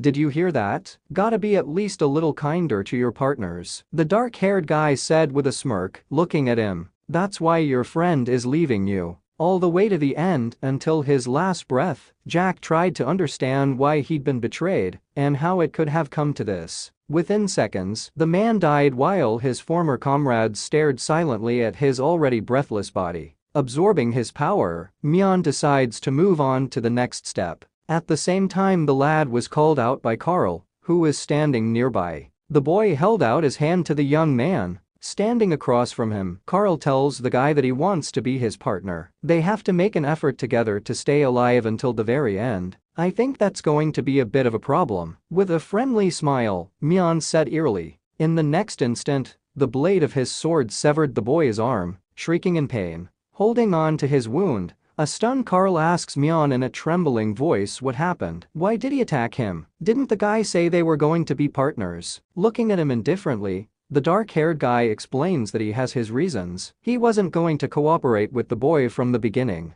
Bleeding cold sweat in the face of impending death, Carl asks doubtfully what it means. "Remember I said Jack's plan was to throw you into a trap, thereby disarming it. That's actually my plan," Mion whispered frantically in his ear. "I tricked you, you idiot." After saying those words, grabbing Carl by the scruff of the neck, the dark-haired guy threw him into the trap in one motion. Flying into this barrier, the boy was immediately cut into pieces while Mion, standing nearby, watched on indifferently. The guy proved once again that he is a more capable survivor, and he will continue to prove it as many times as he wants. It was too quiet in the neighborhood. It was as if the only people in the labyrinth were Mion and the severed arm of the once living Carl lying beside him. Smiling contentedly, the guy decides to go and look at the reward he got by destroying the trap. As he leisurely walks past Carl's shredded remains, he notices a small blob of energy in front of him that looks like a power source. Is this the award Bucky was talking about? What is it? The young man can't figure out what it is, and so he has no choice but to move closer to find out.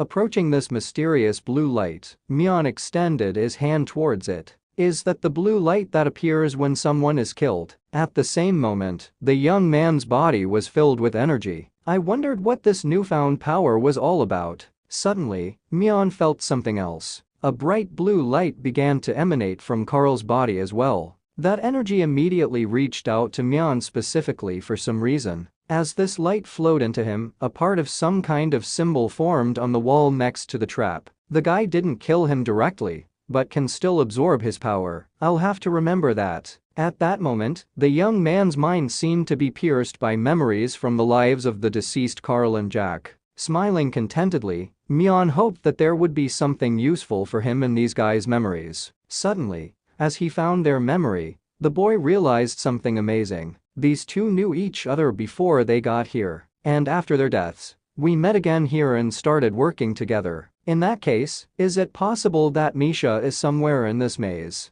Will the boy see Misha again? At first, when Mion first got here, the reason he decided to survive was to hope that he could see her again, but now it's probably best if they don't see each other. But suddenly, when the guy started delving into his memories and the memory of his childhood friend, he realized that something was wrong with him. It's weird. Why is this happening? His real memories have started to get mixed up with the ones from when he killed other people. He just can't remember what Misha looked like and his whole life in general. Who is he? Carl, you're a real piece of shit. Sully, quit your fencing and get ready to be a bride. You gotta be a little nicer to your partners. That's why your friend's leaving you. Edgar, do you have any last words? What an idiot. Everyone here is an enemy. It's natural to attack your enemies. Mion, Ben, Sane, Sully, Edgar, Jack, Carl, they all jumbled in his mind and began to turn into one. Am I sane? Or Sully? Carl, trying to remember, the dark-haired boy said quietly, clutching his head hysterically.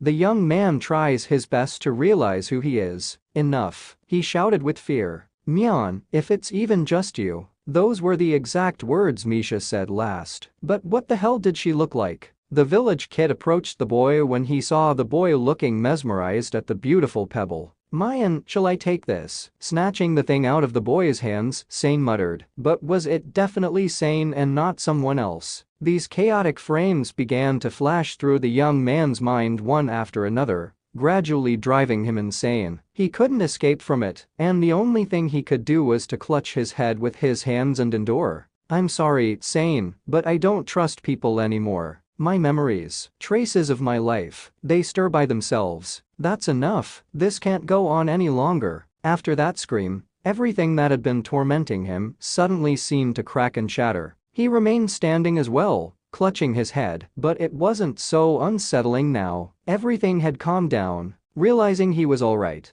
Mion opened his eyes, trying to comprehend what had just happened. Suddenly his whole body felt like cast iron, and his head began to split. Several hours have passed. Mion lies unconscious on the ground. When the guy comes to, he opens his eyes, not immediately realizing what has happened to him. Remembering everything that had recently happened to him, the dumbfounded young man jumped up from the floor. I am, shouted the boy, getting to his feet and grabbing his sword in a panic to try and defend himself from his enemies. I am, the young man repeated, continuing to breathe rapidly and trying to remember who he was. However, there was not a single person nearby. There was only a long gray corridor in front of him. Dropping the sword from his hand, the guy fell helplessly to his knees. I am Mion, he whispered quietly, falling to the ground in relief. Why is this happening to him? Because of other people's memories. But it wasn't like this before. Even though the guy has all these memories, they existed separately and didn't affect each other. So why did it affect his own memories this time? Mion can't understand why, but he doesn't want to ever feel that way again. The boy felt as if his whole life had been rejected. Did it have something to do with the nightmare he had seen earlier? The young man can't believe that all the memories he has have shifted and distorted his memory. If this continues, Mion will become not the man he was in the beginning, but another with a distorted mind and memory. He didn't know. He had no idea that absorbing memories involved such a deadly risk. He'd been lucky to escape this time, but he couldn't count on the same luck next time. The original plan was to kill people and absorb their power and memory to become stronger. But this made a change of plan inevitable. Now, to become stronger, Mion must avoid rash killing. In that case, the guy already knows what to do. After a while, the young man wanders alone through a huge labyrinth. Keeping her guard up, Mion looks around without stopping to make sure she doesn't miss anything important. Suddenly he hears the sounds of a fierce battle nearby. Hiding around a corner, a guy watches a battle of about 10 men, most likely two large squads met and immediately rushed into battle between themselves. The best solution for Mion right now would be to stay out of this mess. The first thing to do is to take the reward from the trap that no one has found yet. Leaving that place, the guy continued to leisurely wander the labyrinth in search of food and energy spheres of power. Looking around another corner of the intersection, Mion saw what he had been looking for all along. This is another trap Bucky told me about. Noticing her, the guy decides to get a little better look at her. This trap is different from the previous ones, a new shape. It's worth trying to get a little closer. At that moment, two men run out from around the corner, shouting happily that they have finally found the trap Bucky was talking about. They're sure that if they go in there, they'll get something they can use. A dumbfounded Mion irritably shouted to them that they were in his way and demanded they get the hell out of here. Turning on him, the men only sped up, mockingly saying that they would be first anyway. Realizing he had been beaten to it, the dark-haired boy gritted his teeth in anger. At the same second, the two are already running up to the trap. In fact, this worried reaction was part of Mion's plan. His feigned panic made these strangers hurry up and run inside without thinking. They don't seem to know the ins and outs of the trap. That's how they make it easy for the guy. It saves a lot of trouble because he won't need to find someone to drop and disarm the trap. But suddenly the young man noticed that things didn't happen the way he expected them to. These two just walked inside the trap, and they didn't even get blown to bits. How could they walk in quietly and not die? Unlike previous traps, here, when someone walks in, they don't die. If that's the case, things are bad. Mion better hurry up and get the reward before these two get to it. Running up to the trap, the guy just as carefully stepped inside, drawing his sword, finding himself in a long dark room. The young man saw before him many spherical cocoons of some kind of ribbon. Where did the guys who went in first go? Did they hide? While Mion was trying to find them, quiet moans were heard nearby. Abruptly turning around and drawing his sword, the guy shouted out, asking who was here. Looking closer, he realized that those strange sounds were coming from one of the cocoons. Maybe he was just imagining things. Are those things really alive? Suddenly, this cocoon began to shake strangely, as if something inside was trying to break free. Is it coming from over there? At that moment, the two strangers who had run into the trap first before Mion burst out of the putt-putt, squealing exhaustedly. Looking at them in horror, the guy can't figure out what the hell is going on here. Two doomed men are screaming in panic that they can't move and are having trouble breathing. They ask the guy to help somehow. A dumbfounded Mion tries to find out from the two what happened to them. The moment they decided to answer the young man, a mysterious ribbon flew out unbeknownst to them and tied their mouths together. After a couple seconds, the strangers were wrapped in the cocoon again. Looking at all of this, Mion realized what was going on here.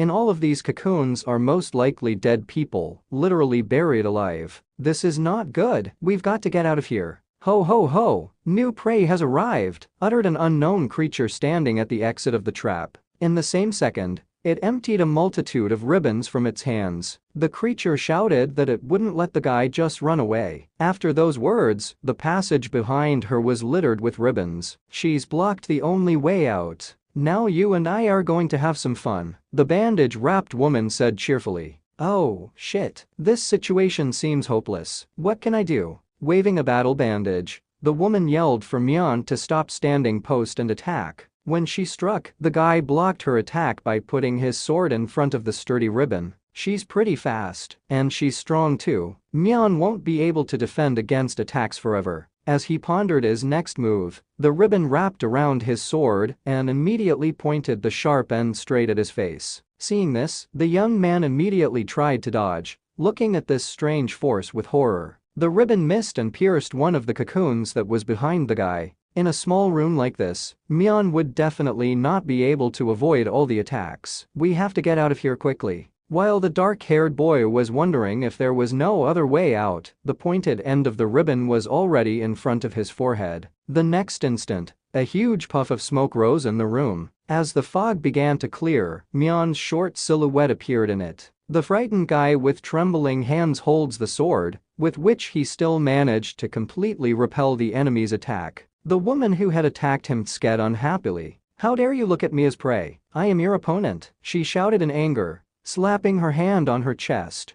And what I'm playing with you is just a prelude to killing you. Do you understand? As she shouted angrily at the guy, letting the ribbons out of her hands in the process, Mion tried again to fend off her next attack. Tensely looking at the woman, the young man realized the disappointing truth. Any way you look at it, there's no other way out. In other words, the only way to get out of here is to beat her. Mion doesn't have an advantage in speed, strength, or even position. If he doesn't do something soon, he will lose. Though no, I'll survive, the boy muttered quietly, smiling slyly. At the same moment, he snapped out of his seat. Mion headed in the opposite direction from his opponent at full speed. What are you doing? Yelled the irritated woman, glaring at the young man. Running away from her, the guy looked back at her with a chuckle. Seeing that creepy look, the woman realized everything. Mion will win because he is not alone. Was that boy really going to do that from the beginning? Running up to the cocoon, Mion cut it open, freeing the two strangers who had run in first before him. With a relieved exhale, they thanked the guy cheerfully, explaining that they thought they were already doomed. The tense Mion immediately shouted to the two to pull themselves together. They hadn't been saved yet. There was no time to relax. While these men were sitting behind him,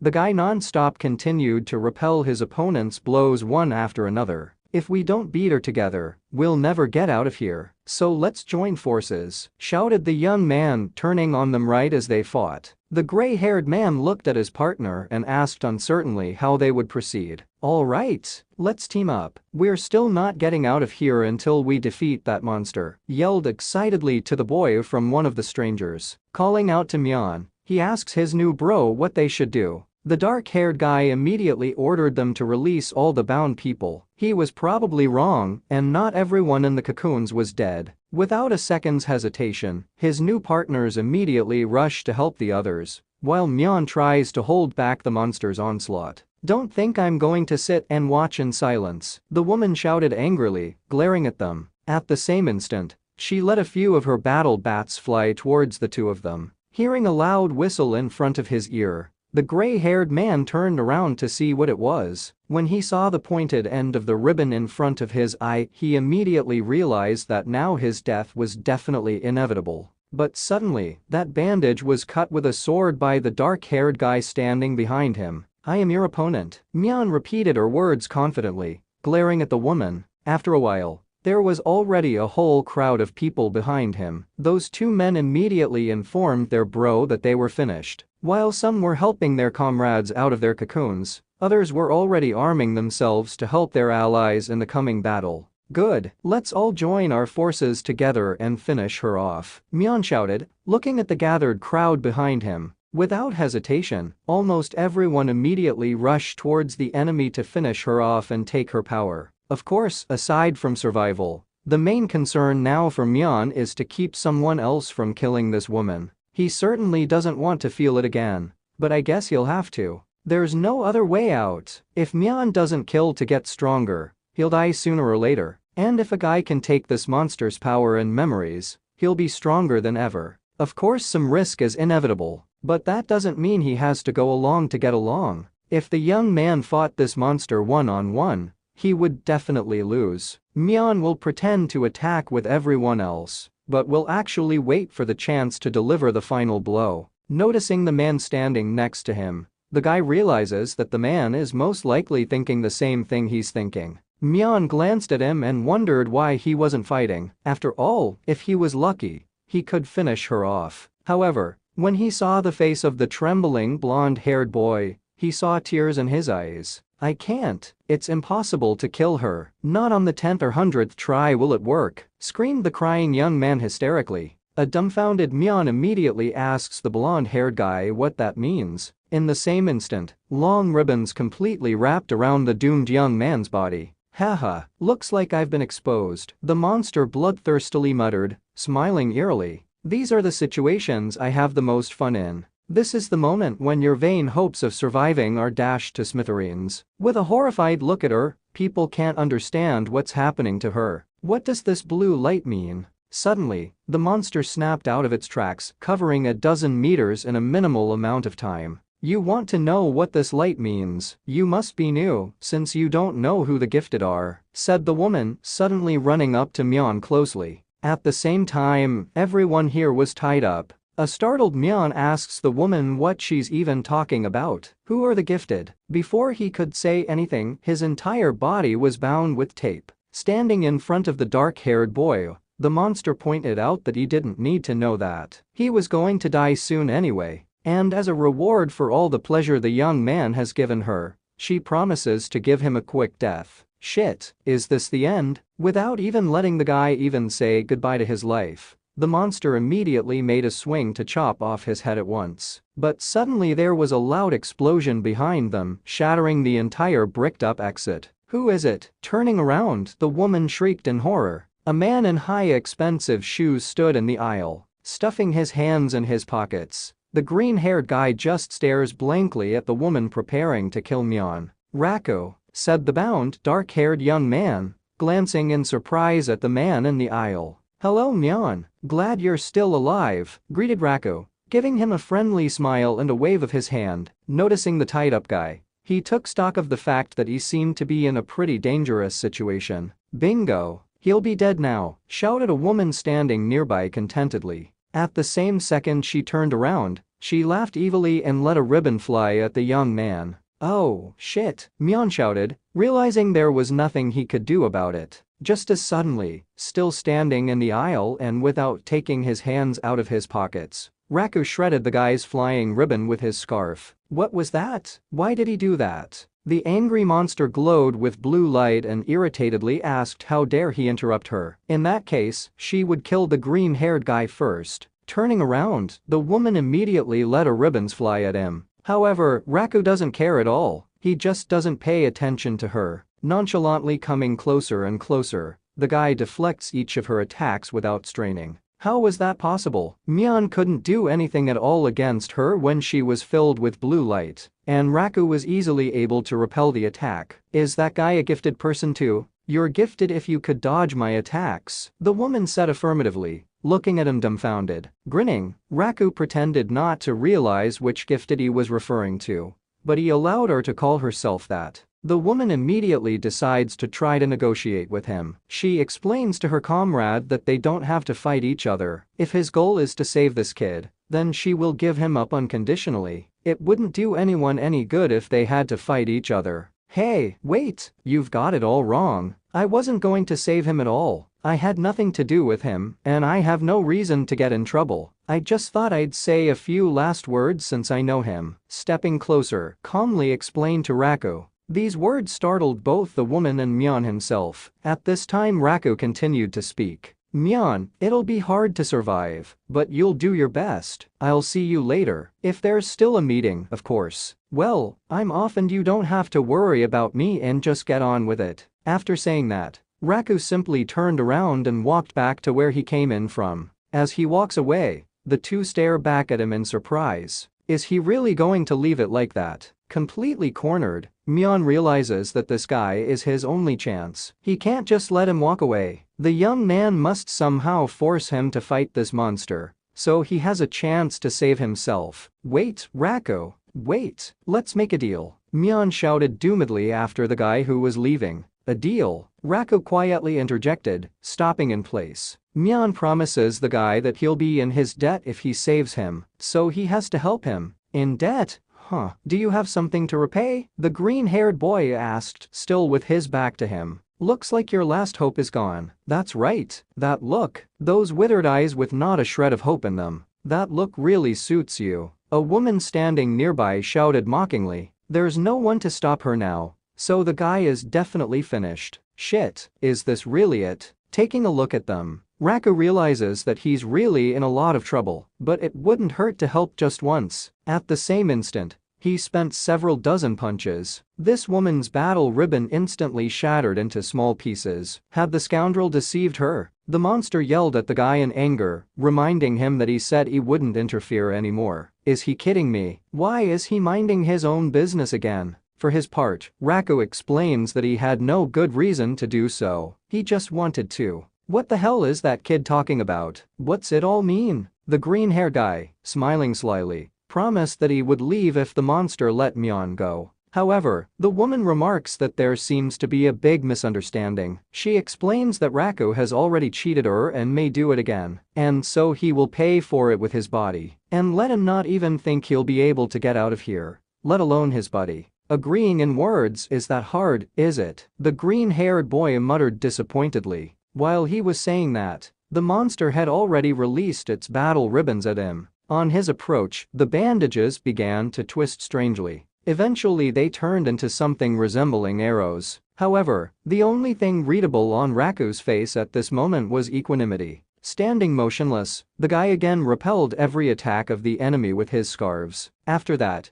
he began to leisurely approach the enemy. Even on the move, he has no problem continuing to fend off attacks one after another with his hands in his pockets. Raku really only uses that scarf to block all attacks. How is that even possible? He's not just blocking all attacks, he's getting closer and closer to breaking through them. Then things are bad for this woman. At the same moment, all the hostages trapped in the cocoons were instantly executed. Mion also squeezed with terrifying force. He can't breathe. The only reason he's still alive is because his head is on the surface. Suddenly, Raku's scarf, sharp as a knife, swept in front of his face, shattering the cocoon and freeing the young man. Walking up to Mion, the green-haired guy asks him to step back a bit. Freed from these ribbons finally, the dark-haired young man thanks his savior a little verbally. Meanwhile, blue power energy began to seep out from all the dead people in the cocoons. Beginning to absorb this light, the power of the evil laughing monster began to increase. It was now serious. Have it your way, Raku muttered contentedly, looking at her. At the same moment, a fierce battle began,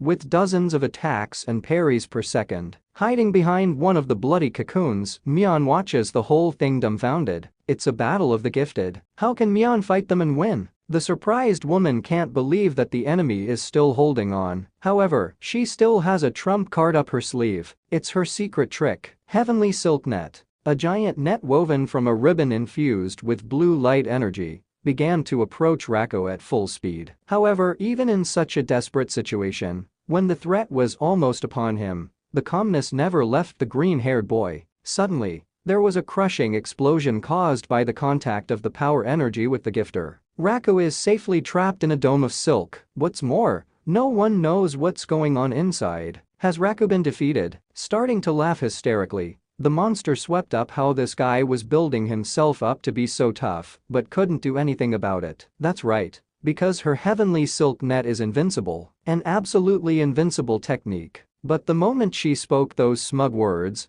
the silk dome exploded from within, shattering into pieces. Turns out this absolute technique isn't so invincible. Having blown the trap to smithereens, Raku still, with his hands in his pockets, stares emotionlessly at the monster. With tears in her eyes, the woman tearfully asks the guy out of desperation how he was even able to resist her absolute hold. Absolutely. Absolutely isn't a word you can use anywhere, Raku explained to her with a smirk. Don't come any closer, you monster. The woman shrieked in terror, trembling with fear. Before she could say another word, a long green scarf immediately wrapped around her neck. The guy lifted the woman off the ground. Holding on to her scarf, she calls for help, screaming that she is having trouble breathing. I'll say it again. You don't mind if I keep this guy, do you? Bringing her closer, Raku inquired. The woman thrashes in agony and agrees to his terms, telling him to do what he wants as long as he lets go. In the next second, her head turned into minced meat. The green-haired boy squeezed the woman's skull with all his might, flattening it instantly. The arrangement is complete, Raku said indifferently, looking at her body. Holy shit, he really is a monster. Abruptly tearing towards the exit, Mion realized he needed to get the hell out of here as fast as possible. Mion, where are you going in such a hurry? Grabbing the dark-haired boy by the shoulder, Raku inquired perplexed. While the young man is trying to figure out how he managed to get behind him so quickly, the green-haired guy offers to finish the recently started conversation. How are you going to pay what you owe me? Raku asked him. With a horrified look at him, Mion can't understand what the guy is talking about. He just said something appropriate. But there's no way the guy can pay him. The boy thanked the green-haired young man for saving him, and, of course, he owed him for that. Maybe I'll do whatever you ask, if it's within my power, Mion offered him, smiling nervously. However, Raku's mood changed drastically after hearing those words. Shit, didn't he like the offer? But suddenly the green-haired guy smiled in a friendly way. With a laugh, Raku clarified that he was just kidding. Mion didn't need to repay him. The guy just decided to help him. Unrequited favor, just saving people's lives. The green-haired boy turned around and glanced at the corpse of the monster behind him, noting that Mion had been rather lucky, staying alive by meeting a gifted person while not being one himself. Then the dark-haired young man asked him if he knew anything about the gifted. Raku confirmed. To put it simply, a gifted person is a person who uses spiritual power. Is he referring to that blue light they absorb when someone dies? That's right. That blue light is spiritual power, and the gifted can control their spiritual power. It can be used to improve one's physical abilities, or to awaken new special abilities. When Mion thanked him for the information, the green-haired guy explained that it wasn't worth it. It was just something he'd heard here and there. Afterward, the dark-haired youth asked his savior how he had become so strong. That's the end of it. Once you know the answer, you're dead, the angry Raku suddenly said, putting a hand on the boy's shoulder. A startled Mion immediately apologized for questioning unnecessarily. In the same second, Raku's mood changed again, and he grinned in a friendly manner, saying that he was just kidding again. Well, Mion, I'll see you later. Do your best. You need to get stronger if you want to live to see the day we meet again. Turning around, the green-haired boy said goodbye to him. Mion stood there for a long time. He looked at his savior as he walked away. Was what he said a joke? Was it really a joke? Mion realized from their first meeting that Raku was unusual, but now he has no idea what's going on. Since this guy defeated such a monster so easily, what secret is he hiding? After a while, the drooping dark-haired young man walks the labyrinth alone again. If there are gifted ones, then once Mion encountered such a person, he would die on the spot. The difference in strength is so obvious. The boy was stunned by that woman's speed and strength, and she didn't even use any special powers. Next time, he would definitely need to get a companion before facing the gifted one again. When the young man confronts him, he'll need a scapegoat to buy him some time. But now it must not be so easy to find a teammate. Even if they do, there's still less food to eat. And in such a situation, the others won't want to add to the number of people on the team under any circumstances. And when you do manage to find a partner, there is always the possibility of betrayal. In the end, finding a group of people you can trust and feel safe with will not be easy, because there are none left. Perhaps killing Carl was a mistake, and Mion should have let him live a little longer. Suddenly, two men emerge from around the corner in front of the pensive guy. Holy shit, he didn't see the turn at all. They're too close. The enemy is here. The two men immediately shouted. At the same moment, 4 more armed men ran out from around the corner. There are 6 opponents. That's a lot for Mion to handle. We have to find an opportunity to escape. However, there is something wrong with these people. They just tensely stand there and stare at the guy without attacking him. The blonde-haired kid tells his companions fearfully that he doesn't think it's worth going this way, and so it's better to go back. Keeping their eyes on Mion, they just slowly back away from him. What happened? Why did they retreat without doing anything? There's only one guy and 6 of them. Why did they try to kill him? They were so close. There is no reason for this behavior at all. And no, there is. They must have mistaken the guy for gifted, because he wouldn't have approached them if he wasn't so confident, except on a special occasion like this. Either way, it plays into Mion's hands. If a guy uses a move like that correctly, he'll get stronger. They're not the only ones who can make that mistake. A group of 7 after a long time finally finds the trap. The man with the huge sword turns to the boys behind him and orders them to go find someone nearby to throw in there. Otherwise, he would throw them out. The two didn't mind the head and decided to run off and look. "Get out of here," came a creepy voice from behind. Dumbfounded by such audacity, the head turned around, asking who it was. Mion walked confidently towards them, holding his sword in his right hand. Tensing up, the man can't understand why he's so nonchalant about approaching them alone. "You didn't hear me. I said this is my trap. What are you waiting for?" Mion said eagerly, looking at them with disdain.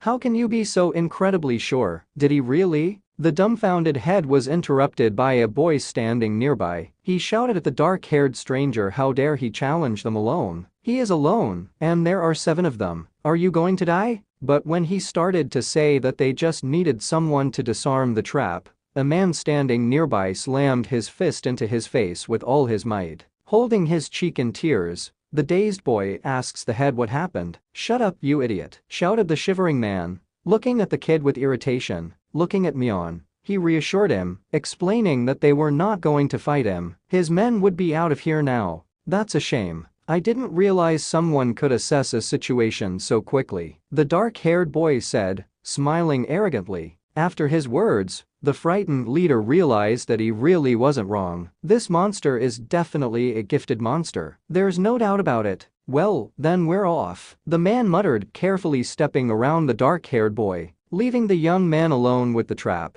The group of men leisurely walk off in the opposite direction. "Freeze!" Mion suddenly shouted loudly, standing with his back to them. "You can't just walk away. Aren't you forgetting something?" With a fearful glance at him, the leader can't understand what he's talking about. "Leave a man to disarm the trap," Mion muttered eerily, casting an imperious glance at the squad. An angry man can't believe that a guy is asking to sacrifice one of them after they gave him a trap. "Isn't that a little cruel?" "Am I cruel?" Mion inquired upon hearing those words. "Well, you can be forgiven for feeling that way. Then I give you the opportunity to choose between 2 options. Either you leave one person behind and quietly walk away. Either everyone stays." The frightened squad members began to look amongst each other, wondering what they should do. Turning around on his comrades, the leader realizes that he unfortunately has no other choice. Suddenly, one of them shouted out to his allies, asking why they were so scared. Were they sure this guy was gifted? After all, he hasn't even shown his abilities. He must be lying. The kid suggests that they should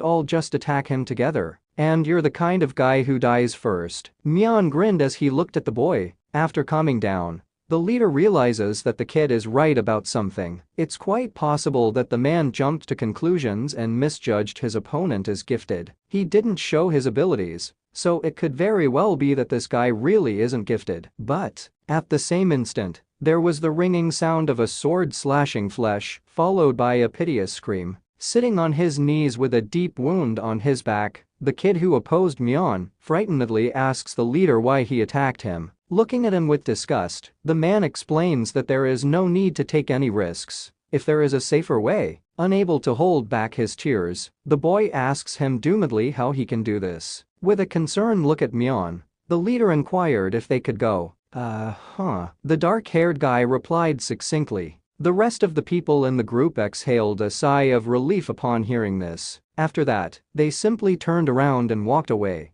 leaving their comrade to bleed helplessly. Soon the squad had turned the corner, and the corridor was empty. "Well, let's finish what we started." Walking up to the frightened kid, Mion said indifferently. Crying and shaking with fear, the boy asks to be released, recognizing that he was wrong. However, standing in front of him with a sword in his hand, the dark-haired guy objected, saying that the kid wasn't wrong about anything. "You were the one who was right amongst all those assholes. I'm not really gifted." After saying that, he grabbed the screaming kid by the scruff of his neck in anger, lifting him off the ground. The next moment the guy threw him into the trap, followed by a deafening death scream. The trap was defused and the barrier dissipated. Just like last time, part of an unknown symbol appeared again on the wall in front of the trap. All that remains is to absorb the spiritual power. Raku had said that the gifted knew how to control this power, so it was worth trying to absorb it properly. Mion must become a gifted at all costs, because only a gifted person can fight gifted people. In the process of absorbing spiritual power, the guy looked at the wall nearby in surprise. Has that stain always been there? It doesn't look like it's been here before. Running up to the intersection, a man wrapped in chains looks from side to side, as if trying to find something. Suddenly, he snaps out of his seat and proceeds to leap quickly through the maze. Noticing 3 people ahead, the creature begins to chase them, while the 2 terrified guys look on, yelling that they need to get the hell out of here. The girl next to him continues to run away with them without looking back. At that moment, the man chasing them grabbed the girl's arm, wrapping it around his chain. As he flew up to her, he squeezed her hand with all his might. With a horrified look at the creature, the girl called out for help in a trembling voice. However, neither she nor her friends were of any interest to this man. He was only using the girl to speed things up. As he continues to fly forward, he tries to figure out where he is now. The guys are looking at him, trying to figure out what it was. He's got chains all over his body. The green-haired dude yells that he doesn't know what it is, but any way you look at it, it's not human, it's a monster. He suggests that his comrade run away as fast as possible or it might come back. Suddenly, the man in chains abruptly stopped on the spot. "Huh, a monster," he uttered, glancing irritatedly at the 2 of them.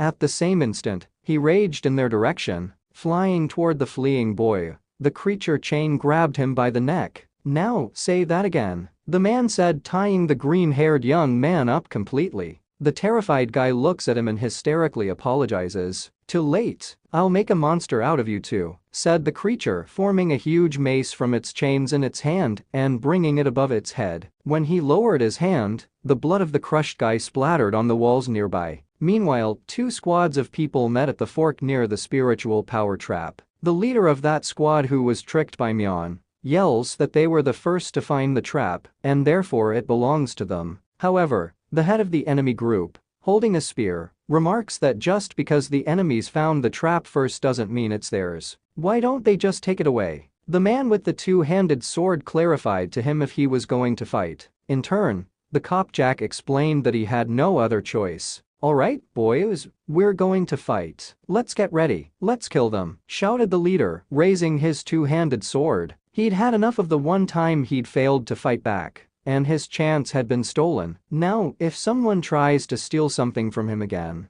no matter who it is, the man won't give up, and he won't give it back for anything. "Are you fighting over a trap? If so, it's no longer necessary," suddenly said a familiar voice from nearby, interrupting the man's musings. Dazedly turning around, everyone once again saw a dark-haired guy in front of them, coldly holding a sword in his hand. "You won't have to fight because this trap is mine now," Mion bloodily muttered, grinning eerily. The angry man from the 2nd squad can't figure out who this is. He's only one man and he already thinks this trap belongs to him. "Don't make me say it twice. That trap is mine now," uttered the dark-haired boy, glaring at him. The boy with bangs from the first group asked his opponent to stop pissing off this Mion. "He's gifted." Hearing those words, Mion smiled contentedly as he continued to stand still. The men of the 2nd squad immediately looked at him in horror, realizing who they were dealing with. The leader can't believe they've stumbled upon him again. But at that moment, suspecting something wrong, the 2nd group's spearman spoke up. "Isn't that strange? If he was gifted, he would have no problem killing them and taking the trap, right? And besides, why would he let them live if he had to kill them to absorb the power? Looking at him puzzled, the leader suggests that this may be too tedious. Laughing, the head of the second squad asks the man not to be an idiot. There's just another reason for everything. Like the fact that this guy's not gifted. But the leader can't believe it. It just can't be. If he wasn't gifted, he wouldn't be able to roam so confidently alone. Looking at him, the spearman wondered if the man had seen the dude use his powers. The tense leader hesitantly replies that he didn't see it. Laughing, the head of the second squad asks why he believes this guy is gifted, even though he hasn't even seen his abilities. This young man is probably just fooling him. The spearman offers to make sure of it. The frightened leader cries out that this is unnecessary. If this person is wrong, it is not only him who will suffer, but everyone else as well. How pathetic you are. Watch closely. The spearman muttered with a smirk. Turning to the dark-haired boy, the head of the second squad said that he had been told that the young man was gifted and then asked if it was true. In response, Mion confirmed, wondering why they were still here. He's giving them one last chance to drop the trap and leave, then he'll let them escape. Standing up in a fighting stance, the spearman explained that they would only leave if the guy was truly gifted. He doesn't believe a word he says. If he is gifted, you have to show them what he can do. You seem to want to die. Well, if you're looking for death so much, I'll give it to you, Mion said, looking arrogantly at everyone here. Looking at him, the squad leaders realize that confronting him was a mistake. They're dead men now. They can't stand up to the gifted one. However, in the next second, Mion snapped out of his seat, turned around and ran in the opposite direction. They were so stupid. He thought he could fool them. But they were together with another group. Therefore, there was no choice but to run. Of course, he can't give up the chance to acquire spiritual power. It's too risky for Mion to kill them all and absorb their spiritual power. The guy will just try to attack them when they are busy fighting. Damn it. So he really wasn't gifted and just fooled them.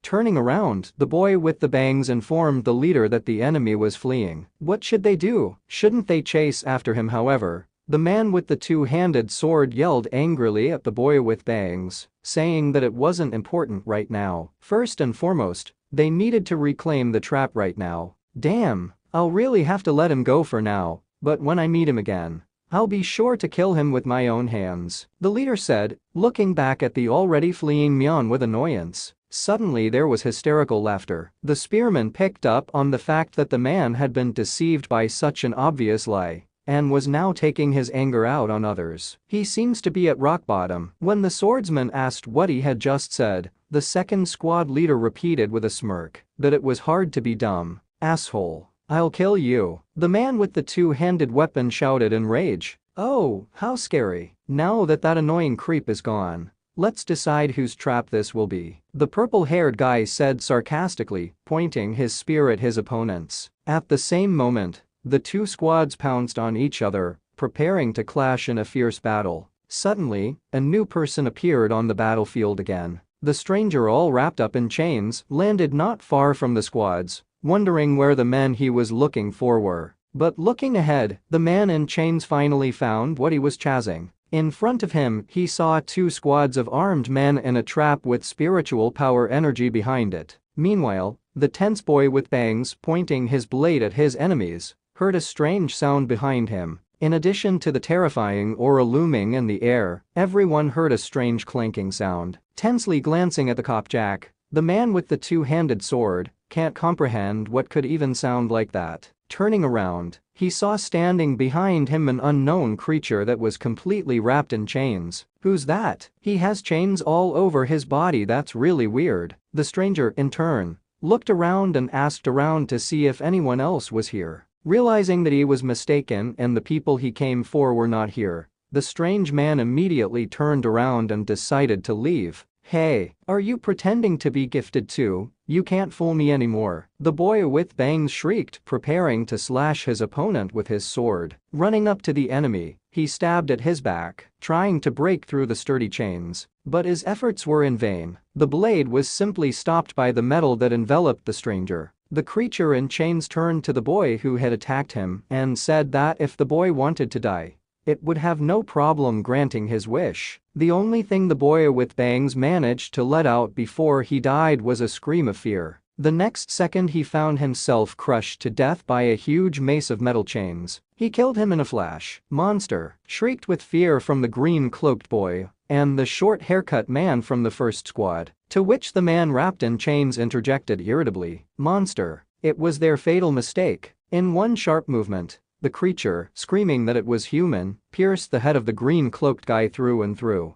Tensely glancing at the enemy, the squad leaders noticed that this dude was incredibly fast. Is he really gifted? Don't think you can get back from here alive, assholes. The enraged man in chains said eerily as he approached his insulted opponents. For the next few minutes, many death screams and pleas for mercy were heard in the nearby neighborhood. The creature in chains had already managed to smash 4 people on the ground. In the meantime, the rest of the squads were running away from the monster in terror. Standing behind their leader, a guy with a black patch on his forehead said that if they stayed here, it would kill them. "We have to run. Run from me," the man in chains spoke ruthlessly, turning around at the victims trying to escape. Do these fools really hope to escape? Without a second's hesitation, the gifted man took off in the direction of the people running away from him. Cutting the distance between them, he lunged at the 2 men with one lunge and pierced them with a long metal chain. Shuddering as he watches this horrifying sight,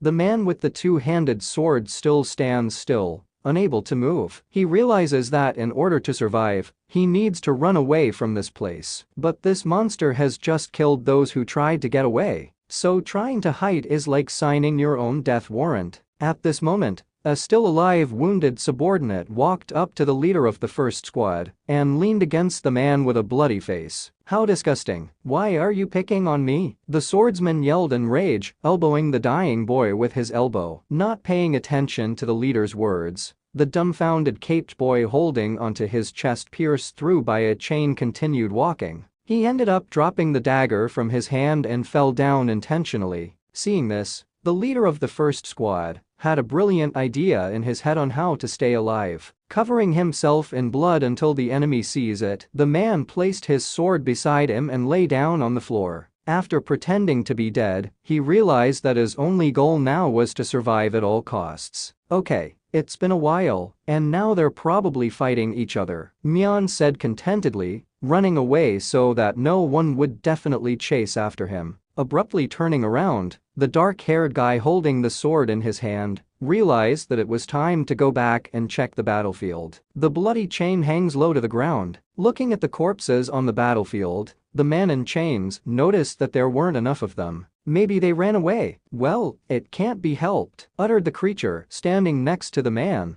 pleading with the Almighty not to be seen. Looking around the area again, the man in chains noticed that there didn't seem to be anyone left alive. In that case, he had to go. Saying this aloud, the creature immediately leapt further down the corridor. "Blew it," thought the swordsman lying on the floor, smiling contentedly. On the way to the trap where the 2 squads had clashed a few minutes ago, Mion spotted a 3rd corpse. All 3 have similar wounds on their backs. Maybe they were hit while running away. It must be the work of a gifted man, but even so, Mion won't stop traveling until he sees him in person and is convinced. Traps are the only way to gain more spiritual power with the least risk. And in this case, the dark-haired boy should hurry. We need to get back while they're still fighting. There's no way he can get there if it's over before he gets there. Once at the trap, Mion noticed that it still wasn't open. And yet not one survived, all dead, and these wounds were similar to those of the corpses the boy had seen before. Just as he'd thought, it was definitely a trick of the gifted one. But something's not right. If the enemy wanted to defuse the trap, he would have thrown one of these men in there. But he didn't, which means he wasn't interested in the trap at all. And if that's true, it's a trap for Mion. No one else is here, so it belongs to him. Turning around, the guy started looking for someone to throw in there to disarm the force field. And at that moment, the boy heard a strange sound. "What? Is someone alive?" Turning around, Mion spotted a familiar blood-smeared man. It's perfect. That's what he needs. The guy was just about to find one to throw out there. A few seconds earlier, the man lying on the ground had opened his eyes and looked around, trying to see if the strange dude in chains had escaped. He'd been waiting for that monster for a long time, but it had never come, which meant it wasn't coming back. Should he start moving slowly? Deciding to rise to his feet, the leader realized that all his men had died, but he had somehow miraculously survived. Therefore, he should start recruiting a group of subordinates again. The most important thing is that he is the only one who survived this trap. Anyway, if the man gets the reward for this trap, he will fulfill his original goal, so there is no problem. Laughing evilly, the swordsman decided to find someone to throw into this trap. You don't need to purposely look for people everywhere to throw into a trap. A voice suddenly came from behind. When the dumbfounded man turned around and asked who was here, Mion estimated that the man would be fairly easy to throw into a trap. Upon seeing the dark-haired boy, the enraged swordsman yelled that this was the boy who had tricked him into running away. That's how you memorized it. Thanks to how easy it was to trick you, I absorbed the spiritual power without difficulty. Thank you. The only thing that amazes me is your survival skills. Just like back then, you sacrificed your comrades to survive, right? Mion spoke, glaring arrogantly at his opponent. Then the angry leader shouted that he had nothing to do with it. It was all the fault of the dark-haired guy across the street. I'll kill you, roared an exasperated man, bringing his two-handed sword behind his back. Mion, who was not left out, also grabbed his blade and rushed into the fight, reminding the enemy that he didn't even have any partners. If they were to fight one-on-one, the guy would have no reason to escape. The next moment, the blades of their swords made contact with each other with a loud clang. The leader's two-handed weapon broke through Mion's block with ease, but fortunately, the guy's body position was slightly offset from the direction of the enemy's strike, causing the enemy's sword to hit the ground nearby. With trembling hands holding the blade in his hands, the dark-haired boy felt that the momentum from this man's attack was quite large. It was probably because of the size of his sword. The best option now would be to just dodge and wait for the right moment. But it seems that Mion has underestimated his opponent. While the boy was thinking, the enemy had already managed to strike again. The boy only managed to dodge the attack at the last moment. As Mion jumped back to a safe distance, the man laughed mockingly, remembering his recent words about his lack of partners. Not realizing what he was carrying, the dark-haired boy braced himself with his back against the wall and realized there was too little room to dodge. Meanwhile, a man with a two-handed sword standing across the room remarked that the boy was mistaken about two things. First of all, I don't have and never had any partners. They were all just subordinates, yelled the leader, making a lightning lunge toward the enemy. This blow was even stronger than the last one. When Mion tried to block this incredibly powerful attack, his own sword almost cut the guy's face. Second, the man added, raising his two-handed weapon above his head, with subordinates or not, killing you is no problem. He finally explained, striking the side of his sword with great force. This attack was like hitting a tennis ball with a bat. Only in this case, Mion was the tennis ball. The dark-haired boy tried to deflect this lightning-fast lunge, but every part of his body felt its power, and then he flew into the opposite wall with great speed. Tensely looking at the enemy, the boy realized that he was more powerful than the boy had assumed. That's not good, and the terrain isn't suitable. In such an environment, it's incredibly difficult to dodge such a large sword when it's swinging at you. But Mion isn't going to run away and avoid this fight. Looking at the boy haughtily, the leader noticed that his eyes had changed color. What, more motivation? Yep, let's fight each other fair and square, putting everything on the line, Mion said confidently, giving his enemy a creepy look. He simply has no other choice. This guy won't get stronger by constantly running away. Putting his sword out in front of him as well, the man agreed, rather remarking that this was what he wanted. Even if that person is stronger than Mion, he is definitely not gifted. Therefore, the difference in their strength shouldn't be much. The guy just needs to find his weak point. Meanwhile, as the two men pointed their blades at each other, a tense silence hung in the air, heralding the beginning of a life and death battle. All those who have lived to this point, listen up, Bucky's voice suddenly rang out, then continued broadcasting. There are no more weak scum among the survivors. This is proof that you are all strong enough to survive. Of course, if you're happy with everything, you can just keep screening each other. So let me set a new goal for you. From this point on, your initial task is to get to the save point. There's only one rule, get there first. What happens to those who don't make it to the save point or arrive late is left for each of you to ponder. Meanwhile, when Bucky stopped broadcasting, the group of 9 went into a stupor. The blue-haired boy asked his companion what this other save point was and where it might be. Moreover, how would they get there if he didn't even know where it was? Do you want to know the path to the save point? Came the voice of a red-haired man with a cute yellow bow, standing against the wall nearby. Turning on him, the squad of armed men asked if this dude really knew how to get there. If you want to know where it is, follow me. The stranger with the bow on his head spoke confidently, pointing with his finger to the turn behind him. After hearing him out, the blue-haired boy looked uncertainly over to his partner. In turn, the red-haired man had already walked towards the save point. The squad, however, has no choice but to follow him. This dude looks so confident, so he must know something. Tensely looking at each other, Mion and his opponent realize that according to Bucky, they shouldn't be late for the save point. They need to get to it as soon as possible. In that case, they need to settle things with a quick battle. I don't have time to babysit you here. I need to kill you quickly and get to the save point, shouted the swordsman irritably. Mion, on the other hand, is in the same situation. He needs to defeat this man here and now. Then he can take the reward from the trap and go looking for the point.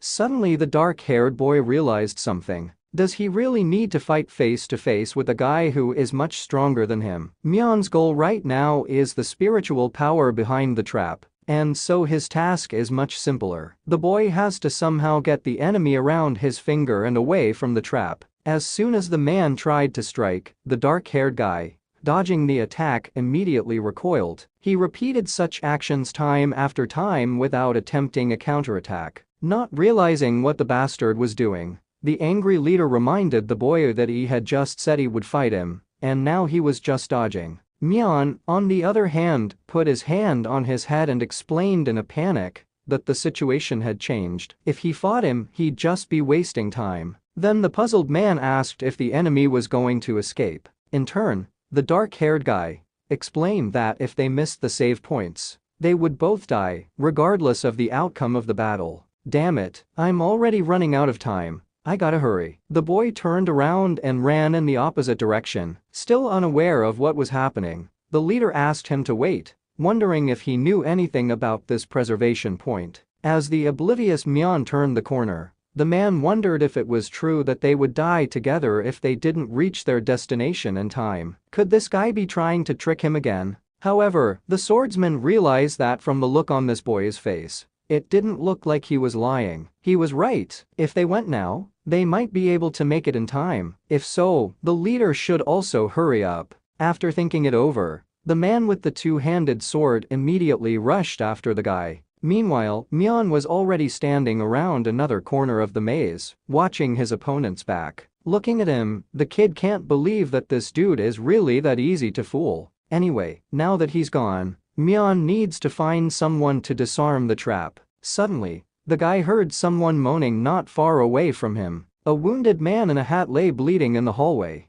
But though on his last breath, this man is still alive. Smiling grimly, Mion remarked that he didn't have to wait long either. The wounded man lies on the ground, trying to conserve his strength and hoping that one of his surviving comrades will come to his aid. At that moment, Mion approached him, lifting his foot over his arm. The guy then pressed the palm of the dying man's hand to the ground with tremendous force, breaking several bones. Taking off his victim's hat, the boy grabbed him by the hair and lifted him off the ground. After that, Mion threw the man into the trap in one sharp motion. When the victim died, the guy's mind flashed back to the memories of the man he killed. The lad finally learned the true reason why both squads had died, and why the corpses had such strange wounds on them. The unknown creature, wrapped in chains, destroyed two groups of armed men in a matter of seconds. So it really was the gifted one who killed everyone here. If Mion hadn't escaped then, he would have gotten hurt too. Come to think of it, he's been very lucky since he got here. Awkwardly looking at the trap that had just disappeared, the boy hopes that it would continue like this. However, at this point, the guy should go out and absorb spiritual power. Approaching the blue blob of energy, Mion extended his hand and touched it with his finger. But after absorbing all the spiritual power, the young man looked at the wall next to him and noticed something strange. The symbol on the wall began to loom again. Only this time it wasn't just something inexplicable. On the contrary, what frightened Mion more was that he had managed to figure out what the sign was. It's the very symbol of the demon. Why is the same pattern on the stone wall as on the back of his palm? The guy is sure that before he disarmed the trap, there was nothing here, and now this pattern has suddenly appeared. That means there must be a connection between this pattern and the maze. In other words, if Mion could get to the bottom of this drawing, he could get one step closer to the truth of this battlefield. In that case, he is obligated to uncover the secret of the pattern and learn the truth about what is going on here. In the long passage of the labyrinth lie dozens of tortured corpses of people who were alive recently. "You're a witch," the boy said in tears before he breathed his last breath. "Please save me," the young man lying nearby whispered, staring blankly at the ceiling.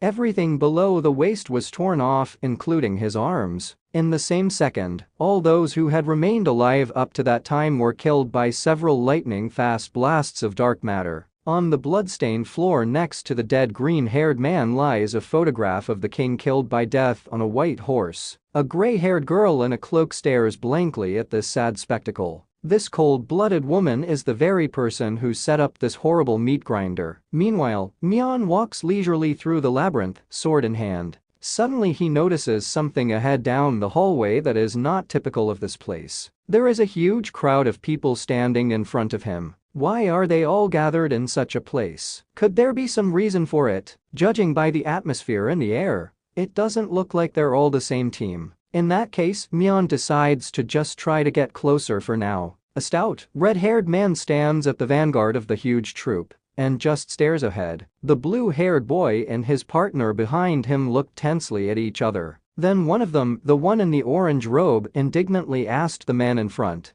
how long they were going to stand there doing nothing. "Standing around doing nothing, you say?" the red-haired leader said, glancing at the boy with a smirk. Turning to him, a man with a cute yellow bow on his head explained that this was the road to the save point. Hearing this, Mion looked at him in surprise. Does this man really know where the destination is? That's when the angry guy in the orange robe shouted for the ambo to stop messing with them. "It's not a road, it's a trap." In the next instant, that boy was already in the air flying into the trap. As he flew through the force field, his shattered remains immediately fell to the floor. "Now the road," a red-haired man with a bow on his head objected to the dead man, glancing at the other members of the squad. Seeing the way he had treated this poor man, the rest of the men in the group looked at their leader in horror. He just took a living person and threw him away. How cruel! While the dazed sub-children screamed in fear, the unperturbed man carefully adjusted the yellow bow on his head. Afterward, he asked not to make only him look bad. Everyone else is in on it too. Everyone knows that someone has to die to get through the trap.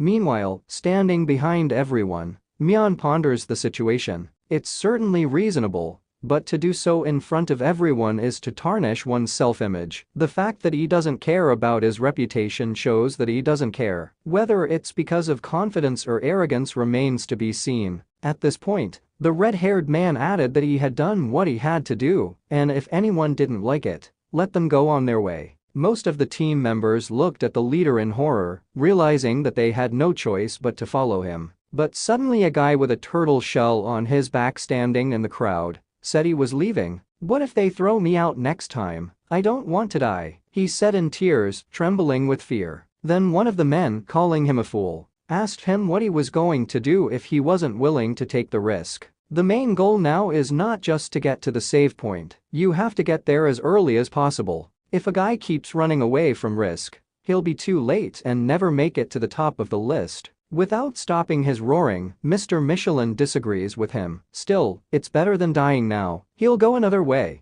After that, the guy with the shell on his back turned around and ran away. After pondering their current situation, some of the group members glanced amongst themselves. Then some more people decided to run after that kid. Looking at their backs, Mion took stock of how pathetic they were. Don't these fools realize that running away won't change anything? There's no safe place in this maze anyway. At this time, the red-haired man with a bow had already managed to gather spiritual power. Immediately afterward, he turned around on the people left with him. "If no one else is going to leave, we'll continue on our way. So follow me," the leader said with a confident look. The rest of the squad did not object and meekly followed this strange man. Mion, on the other hand, also made the decision to follow him for now. It's unlikely this man would lie in front of the entire crowd. Of course, a guy doesn't have to join the crowd if he wants to follow them. Because if they find the trap, one of the group will die. About an hour later, the separated group, led by Turtle Man, wandered off in an unknown direction. Walking behind the guy with the shell on his back, the three men ask him how much longer he's going to walk like that. Where is he even going? "Hey, are you listening?" one of them asked indignantly, grabbing the kid by the shell. Turning toward them, the Turtle Man sobbed again, explaining that he didn't know where he was going. He was just afraid of dying, so he was walking down this road. "Idiot," yelled the emerald-haired man, grabbing the boy by the scruff of the neck. "If you don't know where to go, why did you leave the crowd? Because of you, we are separated from the group and in more danger than ever. Do you realize your responsibility?" After saying those words, the angry man slapped the shell guy hard. Falling to his knees, the Turtle Man continued to cry in hopelessness. Then the guy with the short mohawk suggested that his partners hurry up and run back to try and catch up. But the boy in the blue shirt realized it was too late. That party had already passed through the trap and gone somewhere else. If they go back, they'll just get lost. The boy thinks that the four of them should stay on this road and look for a save point on their own.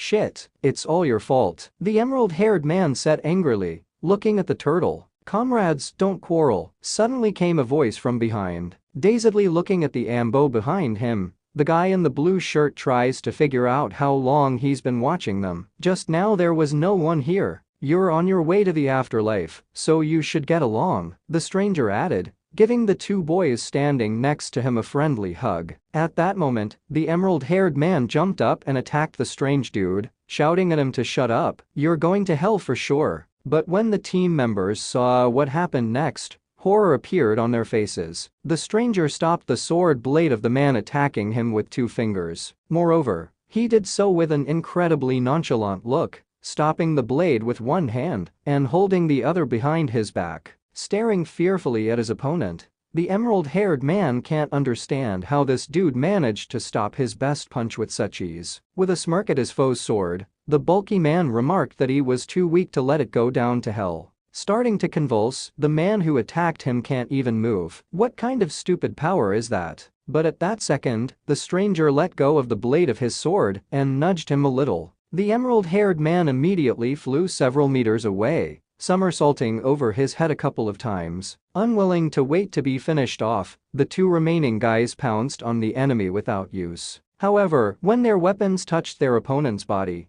they couldn't even pierce his skin. That's when the guys realized who this man was. Meanwhile, from the contact of the blades with the animal's body, the 2 also began to convulse. "So that's how it is. Kind of weak for your last attempt," the stranger remarked, smiling grimly. "He's too strong. It's a monster." When the guys realized that they were no match for him, they immediately jumped back to a safe distance, trying to hide from the terrifying aura of the enemy. "What do we do? Who is this man? Is he gifted?" Turning to his shell-clad comrade standing behind him, the man with the mohawk asked him not to stand aside and help them in the battle. With a dumbfounded look at him, the frightened boy simply remained silent. Suddenly, everyone present there at that time saw something strange. With one deft leap, this guy jumped away from his allies. "Turtle, strengthening," he uttered, taking on the form of a turtle. It didn't take a second for him to get under his shell and hide from all the pressing problems. "Shit, you're only going to defend yourself," the boy in the blue robe shouted angrily when he saw what the underdog had just done.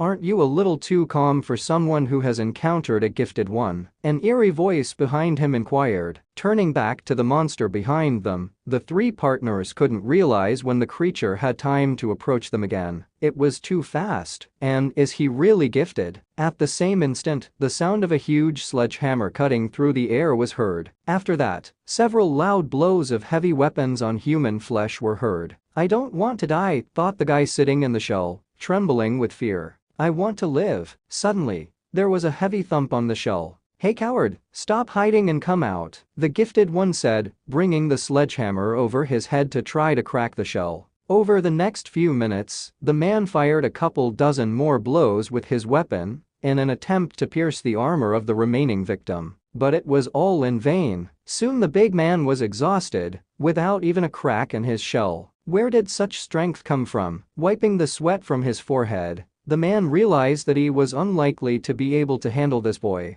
and so he would have to look for someone else. And just at that moment, he noticed a rather interesting individual nearby. In the same corridor, a strange man in a purple cloak was walking in front of him. Upon seeing him, the man with the sledgehammer immediately kicked the turtle lying on the ground at the approaching stranger. "You're the one I'm gonna have fun with," the big man said, stretching his neck. This stranger turned out to be the guy with the dice earrings. Meanwhile, the troop with the red-haired man at its head came to an abrupt halt. They had stumbled into the trap again. The blonde man in front of them wondered if someone was going to die this time. That's right, someone has to die to pass the trap. The man suddenly appeared behind him and praised the boy's cleverness. The leader immediately grabbed the dazed boy tightly by the sweater. "Unfortunately, today that someone is going to be you," the man with the bow on his head added finally, lifting the victim off the ground. Just like last time, without hesitation, he ruthlessly threw the guy into the trap.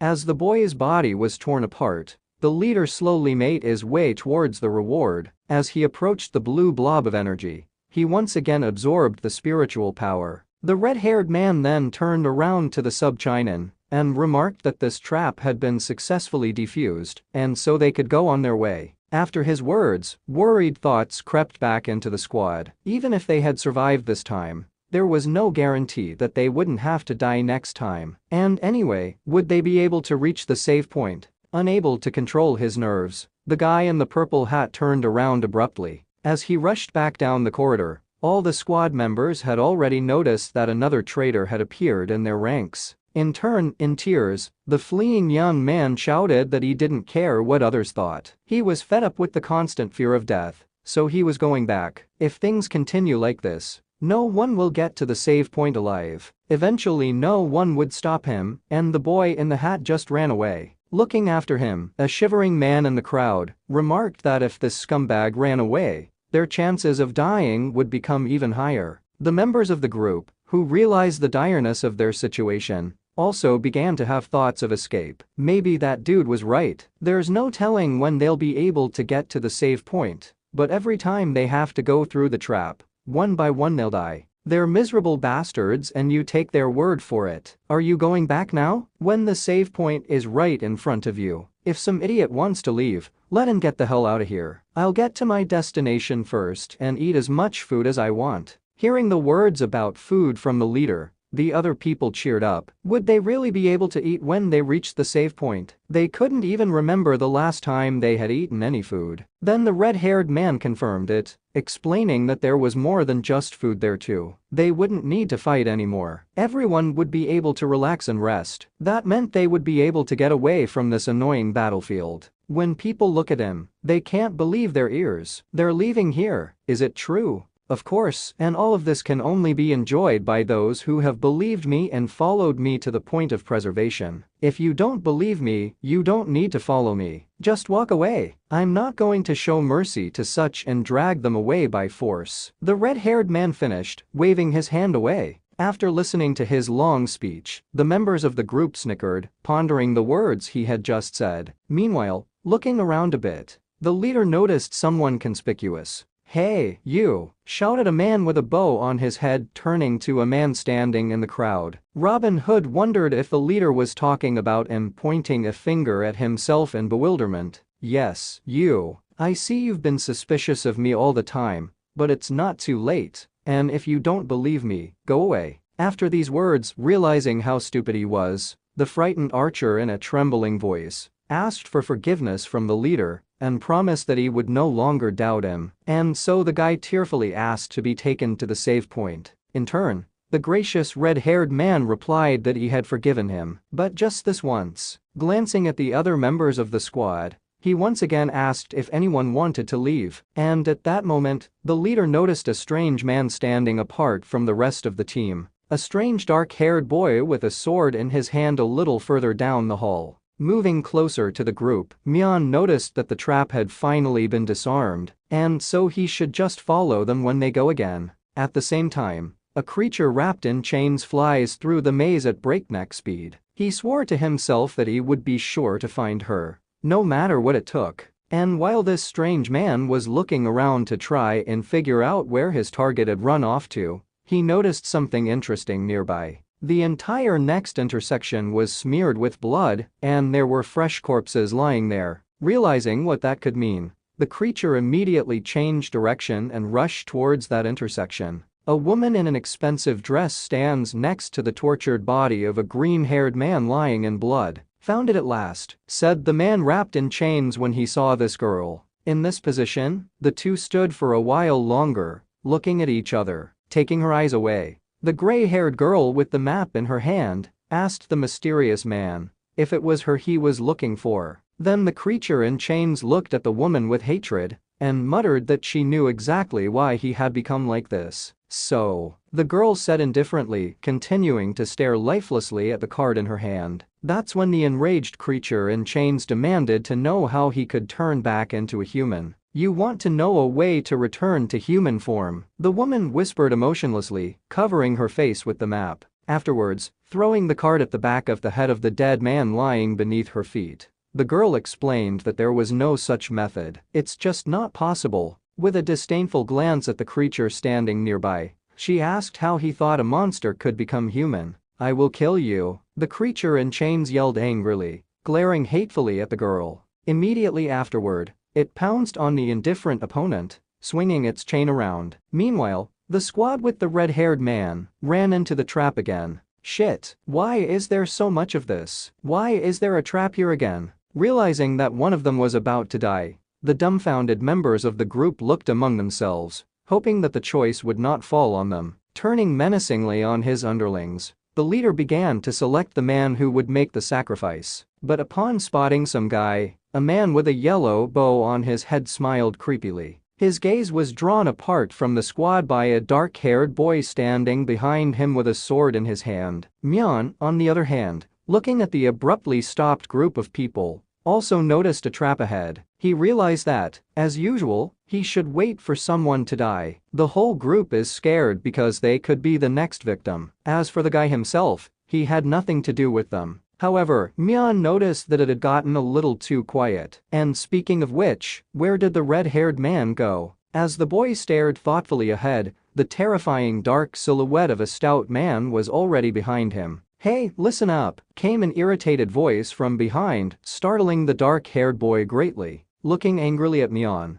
the leader shouted to the scoundrel that it was very brazen to just follow them while hiding behind them. "You know who I hate the most, smug bastards like you," the red-haired man explained to him, grabbing the boy by the scruff of the neck. Immediately after saying those words, the angry leader threw Mion into the trap in one lightning-fast movement. The only thing the dark-haired boy was thinking about as he flew into the trap was what he would grab onto. Anything. Otherwise he'll die for sure. "Shit, no!" Mion cried out in despair before his head broke the force barrier of the trap. The leader with the yellow bow on his head who was watching smirked as he saw the guy fly into this trap. Realizing what was about to happen, the rest of the squad looked at the boy in horror. Helplessly falling to the ground, Mion opened his eyes and saw a plate with a loaf of bread on it in front of him, lying on the stone floor. The dark-haired boy couldn't understand for a while why, after going through the trap, he was still alive. Rising to his feet, the boy realized that, in any case, if he didn't get out of here soon,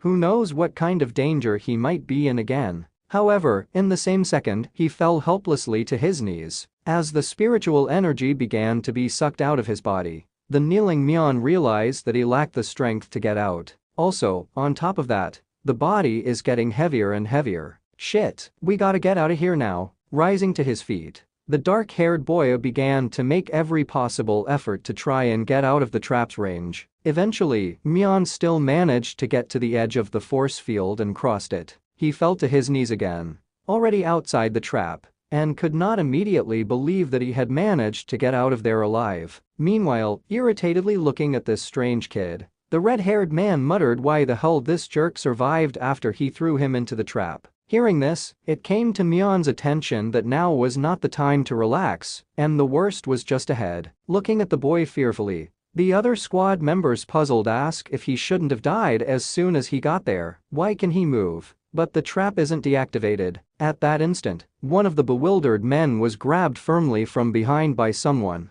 Approaching the dumbfounded subordinate, the leader looked at Mion thoughtfully. Then he threw the man he held without a shadow of a doubt straight into the trap. As befits a normal person, the victim was chopped into several pieces in the same second. As a consequence, the trap was immediately deactivated. Looking at this gruesome sight, the people standing in front with fear in their eyes were unable to utter a word. It doesn't work that way. You're supposed to die in the trap, the man with the cute yellow bow on his head said, looking at Mion. As it was, he didn't care anymore. The leader's fists needed, and he realized that even if the kid was lucky enough to survive, he'd die by his hand. Throwing a forlorn look at his opponent, the dark-haired boy can't understand why the hell this bastard wants to kill him so badly. What did he do? Meanwhile, the red-haired man stopped abruptly, thinking about something. Wait a minute, there's no way someone could be lucky enough to survive a trap. No one's ever come out of there alive. This guy is definitely hiding something, and until the leader finds out what it is, he can't make any rash decisions. So there's only one thing left for him to do.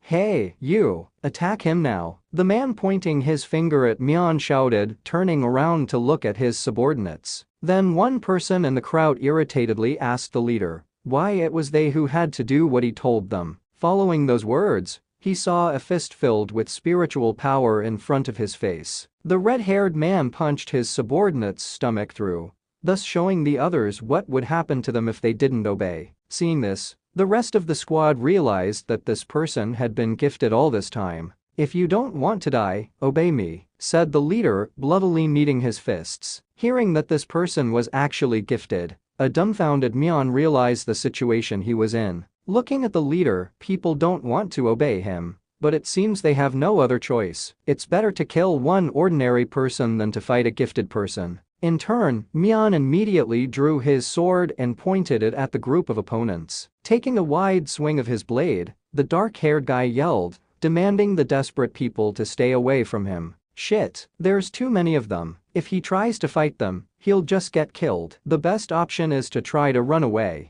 However, the boy can't run in this situation. As soon as he starts, and that's when they grab him. No choice. For now, we'll just have to fight them and look for an opportunity to escape. While the guy was thinking about what to do in such a seemingly hopeless situation, the enemies had already managed to surround him. The only way to survive is to first kill one of them, regain your strength, and then run away. Trying to watch all of his opponents at once, Mion noticed to his right a man with a long sword, preparing to deliver a swinging blow. Now a guy needs to avoid attacks if possible, and be careful when receiving them. There are too many enemies and they attack at once from all sides. And the worst part is that each of them has a weapon with a different range. But Mion has no choice but to try to dodge. The boy needs to wait for the moment when he manages to repel the attack, and the opponent is not protected. In that case, the boy will have the opportunity to take advantage of this and counterattack. Noticing that their partners had started attacking this kid without a second thought, the other squad members looked amongst themselves. Accepting the fact that they had no other choice, the armed men immediately pounced on the dark-haired guy. Despite being outnumbered, Mion was still able to dodge their attacks for a long time, but the blows came at him one after another, and the guy began to realize that this couldn't go on much longer. Be that as it may, one of the opponents will sooner or later make the mistake of giving the boy the chance he needs. Suddenly a man with a slanted arm, who was jogging nearby, stepped carelessly on the ground and tripped. This is the chance Mion's been waiting for. It may be the only way to turn the tide of battle. However, it's not as simple as it seemed at first glance. Although this person is in a relatively helpless state, there are still many opponents around, already preparing to strike. While trying to retreat, Mion realized that he couldn't counterattack so recklessly. The first thing to do was to try to get out of the encirclement. As expected, the dark-haired guy couldn't dodge every attack, and still received a few shallow wounds. When the boy, having moved a safe distance away, pointed his sword at his opponents, some people in the crowd began to cheer at the fact that they had managed to wound him. Looking at them, Mion tries to observe each enemy individually. You don't have to wait for the perfect chance to attack. After all, he only has one chance left. But that moment is bound to come. That's when the guy will use all his powers. In the same second, an impenetrable crowd of opponents pounced on the lone boy standing across from them. And, suddenly, one of the men running in the vanguard stumbled awkwardly and twisted his ankle. The guy with the short dagger in his hand, struggling to stay on his feet, stretched out his other arm to lean on the stone floor to keep from falling. But it was too late. Now, this unfortunate one stumbled right to the front of the line. On top of that, Mion has no one in his way right now. If he kills him, he can recover and make a quick escape from here. Staring in horror at the sword blade approaching him, the dumbfounded guy sitting on the ground asked his opponent to stop. You think you can regain your strength like that? You're trying for nothing. The leader suddenly appeared out of nowhere, his fist piercing his useless ward through and through. You don't seem to have any special abilities, so it shouldn't be hard to kill you. Hearing those eerie words, Mion, trembling with fear, realized that this was his end. What is that? One of the group asked in surprise, trying to get out of the strange force cube. With his forehead against the wall, he noticed that it was something transparent. But the dice that had just been thrown had rolled an edge with the number 3 on it. Just then, a piercing scream sounded. When the red-haired man heard it, he turned around to see what was going on. At this time, the frightened Mion continued to stare lifelessly in front of him, realizing more and more with each passing second that he would under no circumstances come out of this meat grinder alive. After chopping half the squad to pieces, the guy in the purple cloak leisurely heads forward down the corridor. The mysterious man with dice-shaped earrings, killing everyone in his path, was walking straight towards Mion. What's going on? Why is everyone dead? Then, pointing his finger at the strange man, the red-haired kid shouted that he knew him. He's a brutal killer. Shit, he's gonna kill everyone here. If you meet him, you'll never come back alive. Especially if he locks you in the barrier, it's over. Yeah, in this cubic barrier, the red-haired boy remarked, noticing the strange transparent matter around him. In the next instant, there was a frenzied scream accompanied by a spray of blood. Pointing his finger at this strange dude, a red-haired man with a cute yellow bow on his head yelled that it didn't matter how strong he was, the subordinates should all attack him at the same time, and then he wouldn't be able to defend himself. Realizing that this person was also gifted, the remaining squad members looked amongst themselves uncertainly. Hey, did you hear me? If you don't attack him, I'll kill you myself, the enraged leader added, accumulating spiritual power in his bloody fist. And since they had no other choice, the armed men immediately rushed towards the enemy, swinging their swords and spears. Suddenly, a cubic barrier appeared in front of them. The number 6 came up on the dice. Everyone within the radius of this skill was immediately chopped alive into 6 pieces. Looking at this strange stranger in horror, the leader can't figure out what this stupid ability is. Meanwhile, realizing what would happen to them if they continued to stand idly by or attack this monster, the other members of the group looked at the enemy with horror. The guy standing behind him with dark green hair cried out in horror that he wasn't going to just die here. Turning around, he and most of the crew immediately sprinted away. As Mion tensely watched them, it occurred to him that he'd better not stay put either. Holding his sword in his hand, the dark-haired boy rushed after the fleeing people. As the purple-cloaked man slowly approached the squad, panic had already been sown in the ranks. Some of them tried to flee from the battlefield. Others were simply unable to move from their seats out of fear. I will escape and live. If we go this way, we'll be saved, said the boy with dark green hair confidently, hoping to escape from danger. But suddenly a strange barrier appeared right in front of him that just a second ago wasn't here. When shouts of a trap up ahead were heard behind the guy, he turned around, asking what it was his partners were talking about.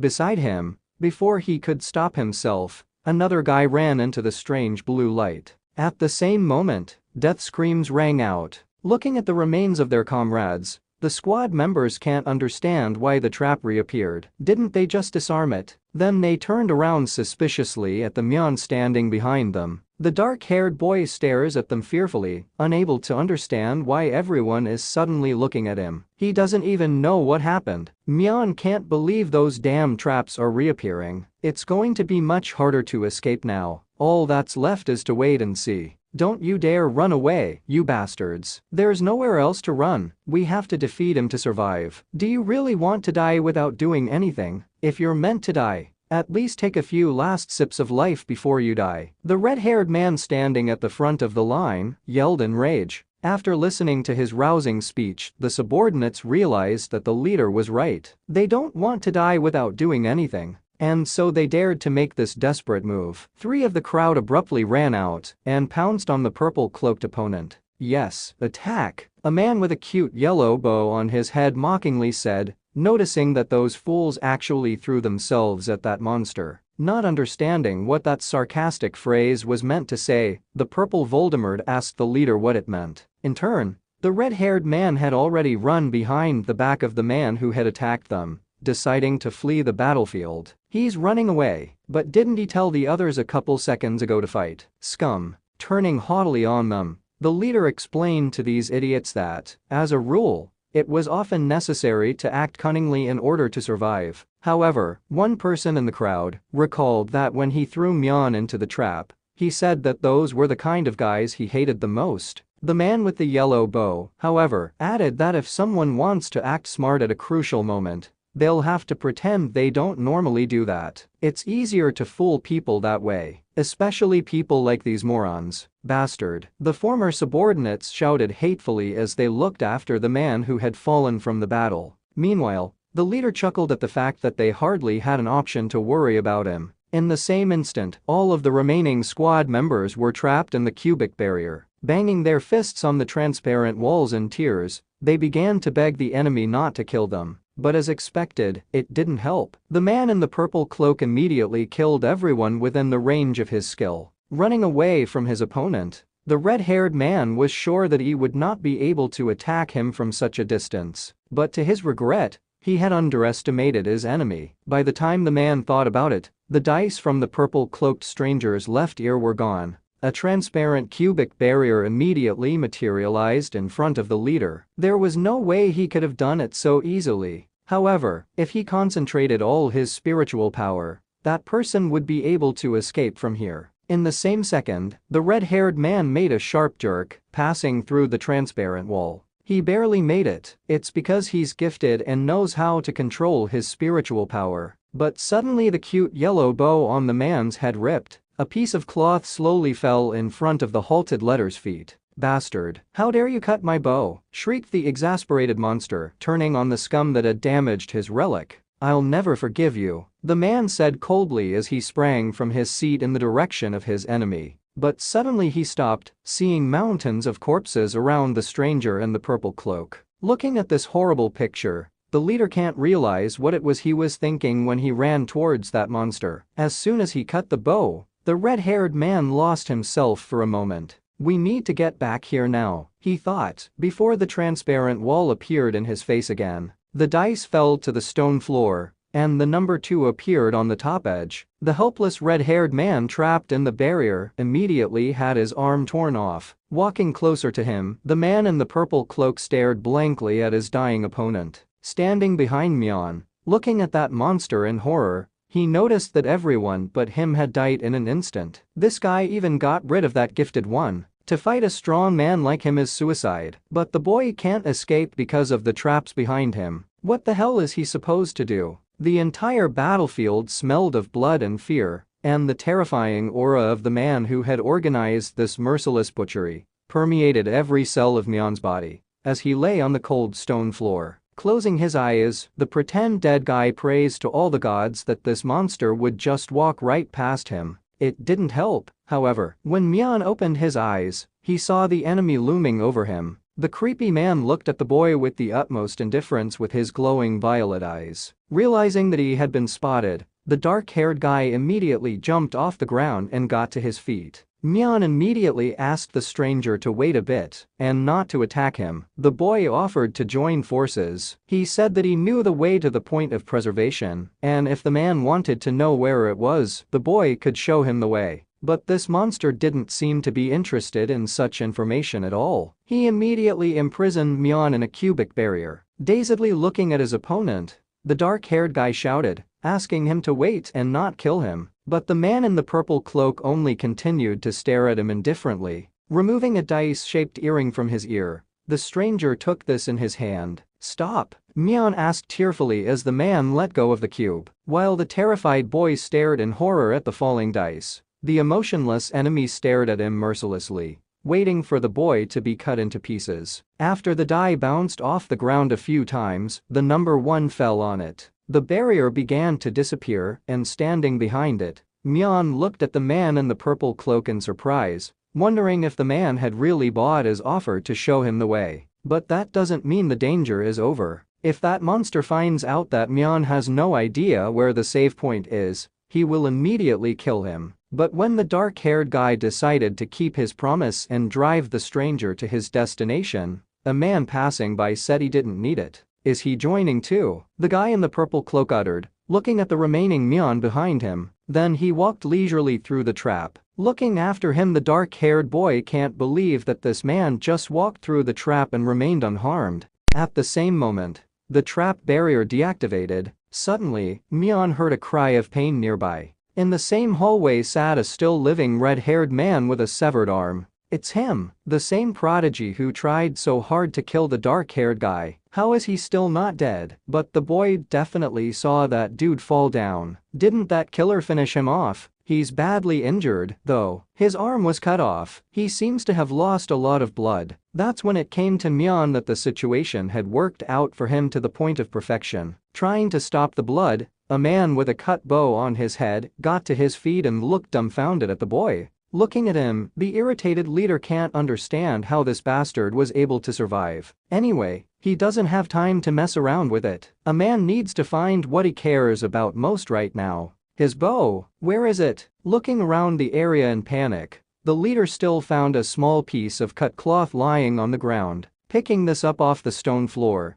the bleeding man looked at his bows in fascination. Just as suddenly he heard a strange loud nearby. Guessing that this sound was the sound of quick footsteps, the leader turned around at the dark-haired guy running in his direction. In turn, Mion pounced on the man at breakneck speed, bringing his sword behind his head. "Is this bastard going to attack me?" the irritated leader shouted indignantly, glaring at the boy. Now Mion has the perfect opportunity to kill the gifted one and get his powers. He just can't pass up this chance. Meanwhile, the exasperated red-haired man lashed back at the boy, saying that he was just about to grow his own arm, but the bastard got in his way. Not paying attention to his words, the dark-haired boy dodged the attack with ease. The leader then asked the idiot why he was running away after challenging him with such confidence. Mion, on the other hand, noted that he had no reason to go head-to-head with the gifted one. Time is on his side. As time goes on, the enemy grows weaker and weaker. He just needed to buy time by delaying the enemy and keeping them at bay. Offended by such words, the leader yelled that he didn't intend what the boy had conjured up for himself. "Heal my body. Healing hand," said the red-haired man, using a special ability. In the same second, hands materialized in space and proceeded to heal his body. A short time later, the man's wound site stopped bleeding. Looking at this inexplicable phenomenon in astonishment, Mion can't understand how this could have happened. How could such a terrifying wound stop bleeding in an instant? Is wound healing really his secret technique? The situation had changed. Originally, the dark-haired guy had an advantage and only needed to stall for time, but this ability put him at a disadvantage. Now the opponent is now recovering his strength with time. You have to decide what to do before the enemy fully recovers. Fight him to the end or run away. "Shall we fight?" the leader spoke out, concentrating spiritual power throughout his body. "Resolved," Mion replied succinctly, glaring confidently at his opponent. From the start, the boy had only one option: a contest. It was a battle he shouldn't avoid. It wasn't a fact that he would still have a chance to kill the gifted one. No, from the very beginning, he should count on not having that chance again. And so, raising his sword, the guy decided to put all his strength into this fight. "I'm sick of waiting." Suddenly came a voice from behind me. Looking behind his back, Mion couldn't understand how this could have happened. When the boy tried to chop the enemy, What his blade achieved was only a residual image. Meanwhile, the red-haired man was already behind him. Noticing a fist flying his face with great speed, the guy realized that this was the end. Of course, Mion tried to dodge, but his efforts were futile. The blow went straight to his stomach. From the power of this attack, the dark-haired guy flew a few meters away, slamming into the wall. Throwing a glance at his fist, the leader grudgingly remarked that the secret technique was taking away too much strength. He just can't believe he didn't manage to finish off a kid like that with one punch. Meanwhile, trying to get to his feet, Mion can't contain his trembling due to the unbelievable. He was already having a hard time breathing after his first missed attack, and so he needed to do something urgently, but it was too late. The gifted one was at the boy again, preparing to strike again. This man was too fast, and so it was naturally impossible for the barely moving Mion to dodge another lunge. In the next second, there was a loud rumble again, and the dark-haired guy bounced several times off the stone floor and fell on his back. Even after his injuries, the boy still managed to stay alive. Damn, why isn't that stubborn son of a bitch dead yet? The red-haired man muttered irritably, holding up his hand. Mion, in turn, realized that he couldn't take it anymore. It's unbearably painful, but he has to get up. If the enemy hits him one more time, the guy will definitely die. What's the matter with me? Mion muttered quietly, staring hopelessly at the stone floor. Your commitment to life is astounding, but this is where we end. A red-haired man with a cute yellow bow on his head yelled in rage, preparing to finish the guy off. Wait, the body suddenly felt lighter. It feels like your whole body is filled with power. What if? Pet the cat.